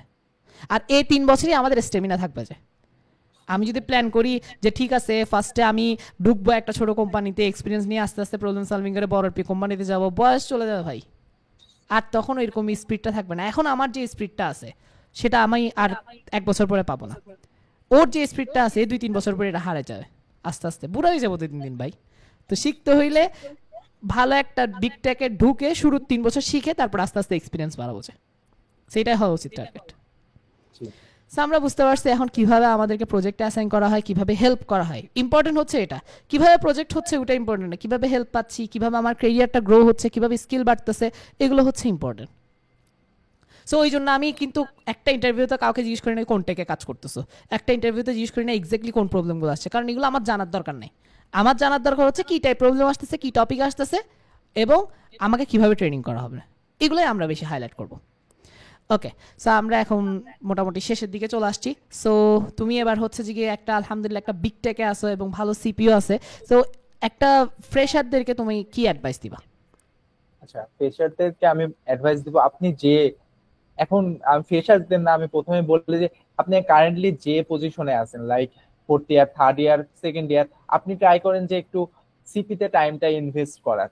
আপনার যে পজিশনে আছেন ওইখান থেকে আপনি সিপি তে টাইম ইনভেস্ট করেন। আমার মনে হয় যে এটা করলে আলহামদুলিল্লাহ ফোর্থ ইয়ার শেষে আপনি একটা ভালো টেক কোম্পানিতে ইনশাল্লাহ জব থাকবে। আর যারা ফ্রেশার্স আছে, আমি বলবো ফার্স্ট ইয়ার থেকেই কম্পিটিটিভ প্রোগ্রামিং শুরু করো তোমরা। যেহেতু আমি কিন্তু 2 মাস অলরেডি, আমি বলেছি যে আমি 2 মাস পরে শুরু করছি, আমি এটা একটা ভুল করছি। আমার মনে হয় যে তোমার যে যদি আইডিয়া থাকে প্রোগ্রাম, অনেকের কিন্তু কম্পিটিটিভ প্রোগ্রামিং থেকে অনেক আগে থেকে আইডিয়া থাকে, বা অনেকে আবার সিএসসি তে ধরেন যে ফার্স্ট ইয়ারে ঢুকলো তার আগে থেকে 1-2 মাস আগে থেকে ঘাটাঘাটি করে একটা আইডিয়া পেয়ে যায়। তো তোমরা যখনই শুরু করো না কেন, আমার মনে হয় যে এটাই টাইম, এখনই বেস্ট টাইম যে তুমি কম্পিটিটিভ প্রোগ্রামিং শুরু করো। দেন আলহামদুলিল্লাহ তুমি, আমি আমি পার্সোনাল মনে করি তুমি যদি সিএসসি স্টুডেন্ট হও এবং সিএসসি একটা সম্পর্কে মানে সিএসসি লাভার হও, কম্পিটিটিভ প্রোগ্রামিং তোমার অনেক ভালো লাগবে, এবং আশা করি তুমি সে ভালো লাগা দিয়েই তুমি বাকি কাজগুলো অটোমেটিক্যালি হয়ে যাবে। সো প্রথম আসলে আমাদের সবকিছু প্রথমটাই সবচেয়ে কঠিন, শুরু করাটাই কঠিন। দেন যদি শুরু হয়ে যায় অটোমেটিক্যালি সবকিছু হয়ে যাবে, সব ইন এভরি কেস। সো আমি বলবো যে তুমি যে পজিশনে আছো সেখান থেকে সিপি শুরু করো, বাকিটা ইনশাল্লাহ হয়ে যাবে। ইনশাল্লাহ। আর ধরো এখন একজন ফাইনাল ইয়ারে আছে, তাকে তুমি কি অ্যাডভাইস দিবা? আচ্ছা, যিনি ফাইনাল ইয়ার আছেন তাকে আমি বলবো যে ফার্স্টে হচ্ছে আপনার সিভিটা রেডি করা শুরু করেন। Secondly problem solving, suppose lead কোডের যে ইজি বা ইজি মিডিয়াম ইজি যে প্রবলেম গুলো আছে ওইগুলা নিয়ে শুরু করেন। ফার্স্টে ইজি নিয়ে শুরু করেন এবং কোড ভার্সেস 800 নিয়ে আপনি শুরু করেন। দেন দেখবেন 1-2 মাস পরে আপনার অলরেডি 800-900 মোটামুটি ভালো পারছেন। তো আরেকটু 1000 বা 1100 নিয়ে তখন একটু প্রবলেম সলভিং শুরু করবেন, দেখবেন আপনার প্রবলেম সলভিং স্কিল মোটামুটি একটা বেসিক লেভেলে চলে আসছে। সো আমি বলবো যে এই টাইমটা আপনি প্রবলেম সলভিং দিয়ে করেন, এবং আপনার সিভিটা ভালোভাবে আপনি তুলে ধরেন বা করার ট্রাই করেন। ইনশাল্লাহ। তাহলে ব্যাপারগুলো তার যদি আমি সামারি বলি তার অ্যাডভাইসের, ফার্স্টে যারা ফার্স্ট ইয়ার থেকে বুঝতে পারতেছো বা সেকেন্ড ইয়ার থেকে বুঝতে পারতেছো, তোমরা কি করবা? প্রথম কথা হচ্ছে প্রবলেম সলভিং। এটা ছাড়া কেউ গতি পাবে না, ফার্স্ট ইয়ারের রেস্টুরেন্টও পাবে না, ফাইনাল রেস্টুরেন্টও পাবে না, জব হোল্ডারও পাবে না। প্রবলেম সলভিং লাগবেই। তারপর ইউনিভার্সিটির যে প্রজেক্টগুলো আছে এগুলো একটু ভালো করে করবা। সব কোর্সে কিন্তু প্রজেক্ট নাই, মাঝে মধ্যে প্রজেক্ট পড়ে একটু এক্সপ্লোর করো। এই প্রজেক্টগুলো ইউটিউবের ভিডিও দেখে সুন্দর করে শিখে প্রজেক্টগুলো করে ফেলো, তাহলে এগুলো সিভি দিতে পারবা। তাহলে প্রজেক্ট সেকশন কভার হয়ে গেছে, প্রবলেম সলভিং সেকশন কভার হয়ে গেছে। মাঝে মধ্যে কিছু এক্সট্রা কারিকুলার অ্যাক্টিভিটিস করো। এক্সট্রা কারিকুলার অ্যাক্টিভিটিস বলতে কনসার্ট অ্যারেঞ্জ, এই টাইপের জিনিসপাতি না। ওকে, কন্টেস্ট অ্যারেঞ্জ করবা, জুনিয়রদেরকে ক্লাস নিবা, এসিএম ল্যাব ক্রিয়েট করার ট্রাই করো। ওকে, অথবা কিছু ব্লগ লিখতে পারো তুমি চাইলে, অথবা ইউটিউবে ভিডিও বানাইতে পারো। যে কোনো কিছু করা যাচ্ছে, যে ইউনিভার্সিটির সাথে কানেক্টেড থাকতে হবে এমন না। এক্সট্রা কারিকুলার অ্যাক্টিভিটিস মানে ইউনিভার্সিটি থেকে হইতে হবে এমনটা না কিন্তু। ওকে, তুমি যদি ইউটিউবে কিছু ভিডিও বানাও অথবা কিছু মিডিয়ামে ব্লগ লিখো টপিক নিয়ে, বা জুনিয়রদের ক্লাস নাও, তো এগুলাও ইনাফ এক্সট্রা কারিকুলার অ্যাক্টিভিটি হিসেবে। তারপরে হচ্ছে যে গিয়ে তোমার কানেকশন বাড়াইতে হবে, পোলাবাইনের সাথে কানেক্টেড, মানে পোলাবাইন না, সিনিয়রদের সাথে কানেক্টেড হইতে হবে। তোমার সিনিয়র ভাইদের সাথে কানেক্টেড হতে হবে। লিঙ্কডিনে এসে লিঙ্কডিনের বিভিন্ন বড় বড় কোম্পানির সফটওয়্যার ইঞ্জিনিয়ারদের সাথে কানেক্টেড হইতে হবে। ওকে, সো বড় কোম্পানির লিস্ট আমি দিয়ে দিচ্ছি। ওকে, ওর থেকেও নিব, আর লাস্ট টাইম একটা পাচ্ছ, তো ওগুলা দেখে দেখে ওই কোম্পানির মানুষজনের সাথে কানেক্টেড হও। ওকে, সো এভাবে করলে তোমার প্রবলেম সলভিং স্কিলও চলে আসলো, তোমার প্রজেক্টও হয়ে গেল, কানেকশনও বেড়ে গেল, এক্সট্রা কারিকুলার অ্যাক্টিভিটিস হয়ে গেল। আর যদি সিজিপিও মেনটেন করতে চাও তাহলে ক্লাসের যা পড়তেছো, যা পড়াচ্ছে নোট করে রাখো। জাস্ট বাসায় এসে রিভিশন দেওয়া লাগবে না, জাস্ট ক্লাসের পড়া ক্লাসে নোট করে রাখবা, পরীক্ষার একদিন আগে পড়বা। আর যদি বেশি সিপি ফোকাসড হও তাহলে সিজিপিএ মোটামুটি 3-র উপর থাকলে হয়েছে, শেষ। এরপরে ফোর্থ ইয়ারে উঠছো, ফোর্থ ইয়ারে উঠে থিসিসটা একটু ভালো করে করিও, থিসিসটাও মেনশন করা যায়। অ্যান্ড প্রবলেম সলভিং স্কিল থাকলে থিসিসটা খুব সুন্দর করেই করতে পারবে ইনশাল্লাহ। তাহলে তোমার থিসিস হয়ে গেল, প্রজেক্ট হয়ে গেল, প্রবলেম সলভিং স্কিল হয়ে গেল, তারপরে এক্সট্রা কারিকুলার অ্যাক্টিভিটিস হয়ে গেল, কানেকশন হয়ে গেল। এবার ফাইনাল কি? অ্যাপ্লাই করা শুরু করো। ফাইনাল ইয়ারের আগে সিবি মানে অ্যাপ্লাই করা শুরু করো, ইনশাল্লাহ ফাইনাল ইয়ারের আগে জব হয়ে যাবে ইনশাল্লাহ। আর যারা ফাইনাল ইয়ারে আসো এখন, তোমরা দেখো আমরা বারবার মেনশন করতেছি প্রবলেমগুলো তেমন একটা হার্ড না। কোড ফোর্সে 700 থেকে 1200, lead code easy and medium. Easy থেকে শুরু করে 800 থেকে শুরু করে প্র্যাকটিস করতে করতে 1 বছর প্র্যাকটিস করলে তোমার 1200 পর্যন্ত হয়ে যাবে রেটিং তোমার হওয়া লাগতেছে না, প্রবলেম কোড সলভ করার স্কিল চলে আসবে। অ্যান্ড মিডিয়ামগুলো, লিড কোড মিডিয়ামগুলো সাথে কি টপিক কভার করবা সবাই? ফার্স্টে বিএফএস ডিএফএস লাগবে, খুব ইম্পর্টেন্ট। আর কিছু মাঝে মধ্যে ভালো কোম্পানিতে ডাইএক্সট্রা বেলম্যান ফোর্ড লাগে, স্পেশালি বেলম্যান ফোর্ড না, ডাইএক্সট্রাটা বেশি লাগে। বেলম্যান ফোর্ড আসে হচ্ছে যে ডিফারেন্সটা বোঝার জন্য, যে ডাইএক্সট্রা এবং বেলম্যান ফোর্ডের ডিফারেন্সটা কি। তারপর sorting, mart sort, quick sort, এগুলো বেশি লাগে। এই দুইটা ডিফারেন্সগুলো তোমরা শিখে রাখবা, লিঙ্ক লিস্ট শিখে রাখবা। তারপরে এসকিউএল বেসিক কোয়েরি, সিলেক্টের কোয়েরিগুলো শিখলে হচ্ছে বেসিক জয়েন শিখে রাখতে পারো চাইলে, মাঝে মধ্যে আসে বেসিক জয়েন, নট অ্যাডভান্স। ওপির মধ্যে বেসিক যে টপিকগুলো আছে যেগুলো ভার্সিটিতে শিখাইছে ওগুলাই, এর বেশি কিছু না। পলিমরফিজম, তারপরে আর কি কি আছে না, ওগুলো লিস্ট দিয়ে দিব, ওইগুলাই ব্যাস ইনাফ। বাকিগুলো হচ্ছে ইন্টারভিউ দিতে দিতে এক্সপ্লোর করতে পারবা। আর ইন্টারভিউ দেওয়ার আগে গ্লাস ডোর ঘেটে আসবা ভালো করে, এটা ম্যান্ডেটরি। অ্যান্ড আমার ব্লকটার টপিকগুলো ঘেটে আসবা, that's it. Final year first year সবার প্রিপারেশন এভাবেই হয়ে যাবে ইনশাল্লাহ। সো আমি কি ঠিক বলছি? জি, একদম অল ওকে। অল ওকে, আলহামদুলিল্লাহ। ওকে, তাহলে এবার তোমার ফিউচার প্ল্যান কি? আচ্ছা, কারেন্টলি আমার ফিউচার প্ল্যান হচ্ছে যে আমি আসলে নতুন নতুন জিনিস শিখছি। সো আমি মনে করি যে আর 3 বছর পরে আমি খুব ভালো একটা সফটওয়্যার ইঞ্জিনিয়ারিং পজিশনে থাকতে চাই, যেখানে আমি ধরেন যে আমার স্কিলটা অনেক বেশি গ্রোথ যাতে হয়। আমার যে আমি যে স্ট্যাকে কাজ না করি সেই স্ট্যাক সম্পর্কে খুব যেন ভালো একটা আইডিয়া থাকে, যাতে আমি আমার জুনিয়রদের আমি ভালোভাবে শিখাতে পারি। যদি কেউ কোনো কিছু কোশ্চিন করে তাহলে আমি যেন সেগুলার খুব ডিপলি আনসার দিতে পারি। তো আমার পার্সোনালি এখন এই মোটিভেশন নিয়ে আমি কাজ করতেছি ইনশাল্লাহ। তো এখন আল্লাহর রহমতে আমাদের এই পডকাস্টের শেষ সময়। আর আলহামদুলিল্লাহ তুমি মানে সামি, তোমাকে অনেক অনেক ধন্যবাদ যে এত সুন্দর করে এতগুলো ডিটেলস বললা, এত সুন্দর করে গাইডলাইন দিলা। এবং তোমার আশা করি এই এই গাইডলাইনগুলো ইউজ করে হচ্ছে যে গিয়ে বিগিনাররা, খুব ফ্রেশাররা যাতে মানে ভালো করতে পারে সেই এই জিনিসটা আমরা আশা করতেছি। তো তোমাকে অসংখ্য অসংখ্য ধন্যবাদ। আলহামদুলিল্লাহ, আপনাকে অসংখ্য ধন্যবাদ এমন একটা সুন্দর আসলে পডকাস্ট করার জন্য। এবং আমার মনে হয় যে জুনিয়ররা আসলে অনেক হেল্প পাবে, কারণ আমি যখন জুনিয়রদের লেভেলে ছিলাম আমি অনেক সময় অনেক কিছুই পাইনি, আমি নিজে নিজে ঘাটাঘাটি করতে হচ্ছে, বা অনেক সময় সিনিয়রদের কাছ থেকে জিজ্ঞাসা করতে হয়েছে, অনেক, আবার অনেক কিছু অজানাই থেকে গেছে। তো আমার মনে হয় যে আপনার এই উদ্যোগ নিয়ে অনেক জুনিয়রই উপকৃত হবে ইনশাল্লাহ। ইনশাল্লাহ। তো আশা করি আমরা মানে সামনে আরও ভালো ভালো পডকাস্ট করতে পারবো ইনশাল্লাহ। আর ফিউচারে যদি আরও গাইডলাইনের দরকার হয় তাহলে আবার তোমাকে আনবো ইনশাল্লাহ। ইনশাল্লাহ। তো সবাইকে ধন্যবাদ এতক্ষণ ধরে যে এত কষ্ট করে ভিডিওটা দেখছো, তার জন্য তোমাদেরকে অসংখ্য ধন্যবাদ। আর ফাইনালি একটা কথা বলবো, ভাই হার্ড ওয়ার্ক করো, হার্ড ওয়ার্ক ছাড়া সাকসেস হইতে পারবা না। সো প্র্যাকটিস করতে থাকো। তো আমাদের জন্য দোয়া করিও, আমার স্বামী ভাইটার জন্য বেশি দোয়া করিও, আর আমার জন্য দোয়া করিও, আর সিপিএস একাডেমির জন্য দোয়া করি। আর এই ভিডিওটা সবার সাথে শেয়ার করবে, দেখো তোমার এই ভিডিওটা কাজে লাগতেছে, দ্যাট মিনস তোমার ফ্রেন্ডেরও দরকার এটা। সো শেয়ার করার মেন্টালিটিটা তৈরি করো। আমরা যদি একে অপরের সাথে শেয়ার করি তাহলে আমরা ডেটাটা বেশি পাবো। তুমি এই ভিডিওটা তোমার ফ্রেন্ডের সাথে শেয়ার করছো, তোমার ফ্রেন্ড আরেকটা রিসোর্স তোমার সাথে শেয়ার করবে। এভাবেই শেয়ারিং কমিউনিটিটা আমাদের থেকে বাড়াইতে হবে। ওকে, তো সবাইকে ধন্যবাদ। আসসালামু আলাইকুম রহমতুল্লাহ।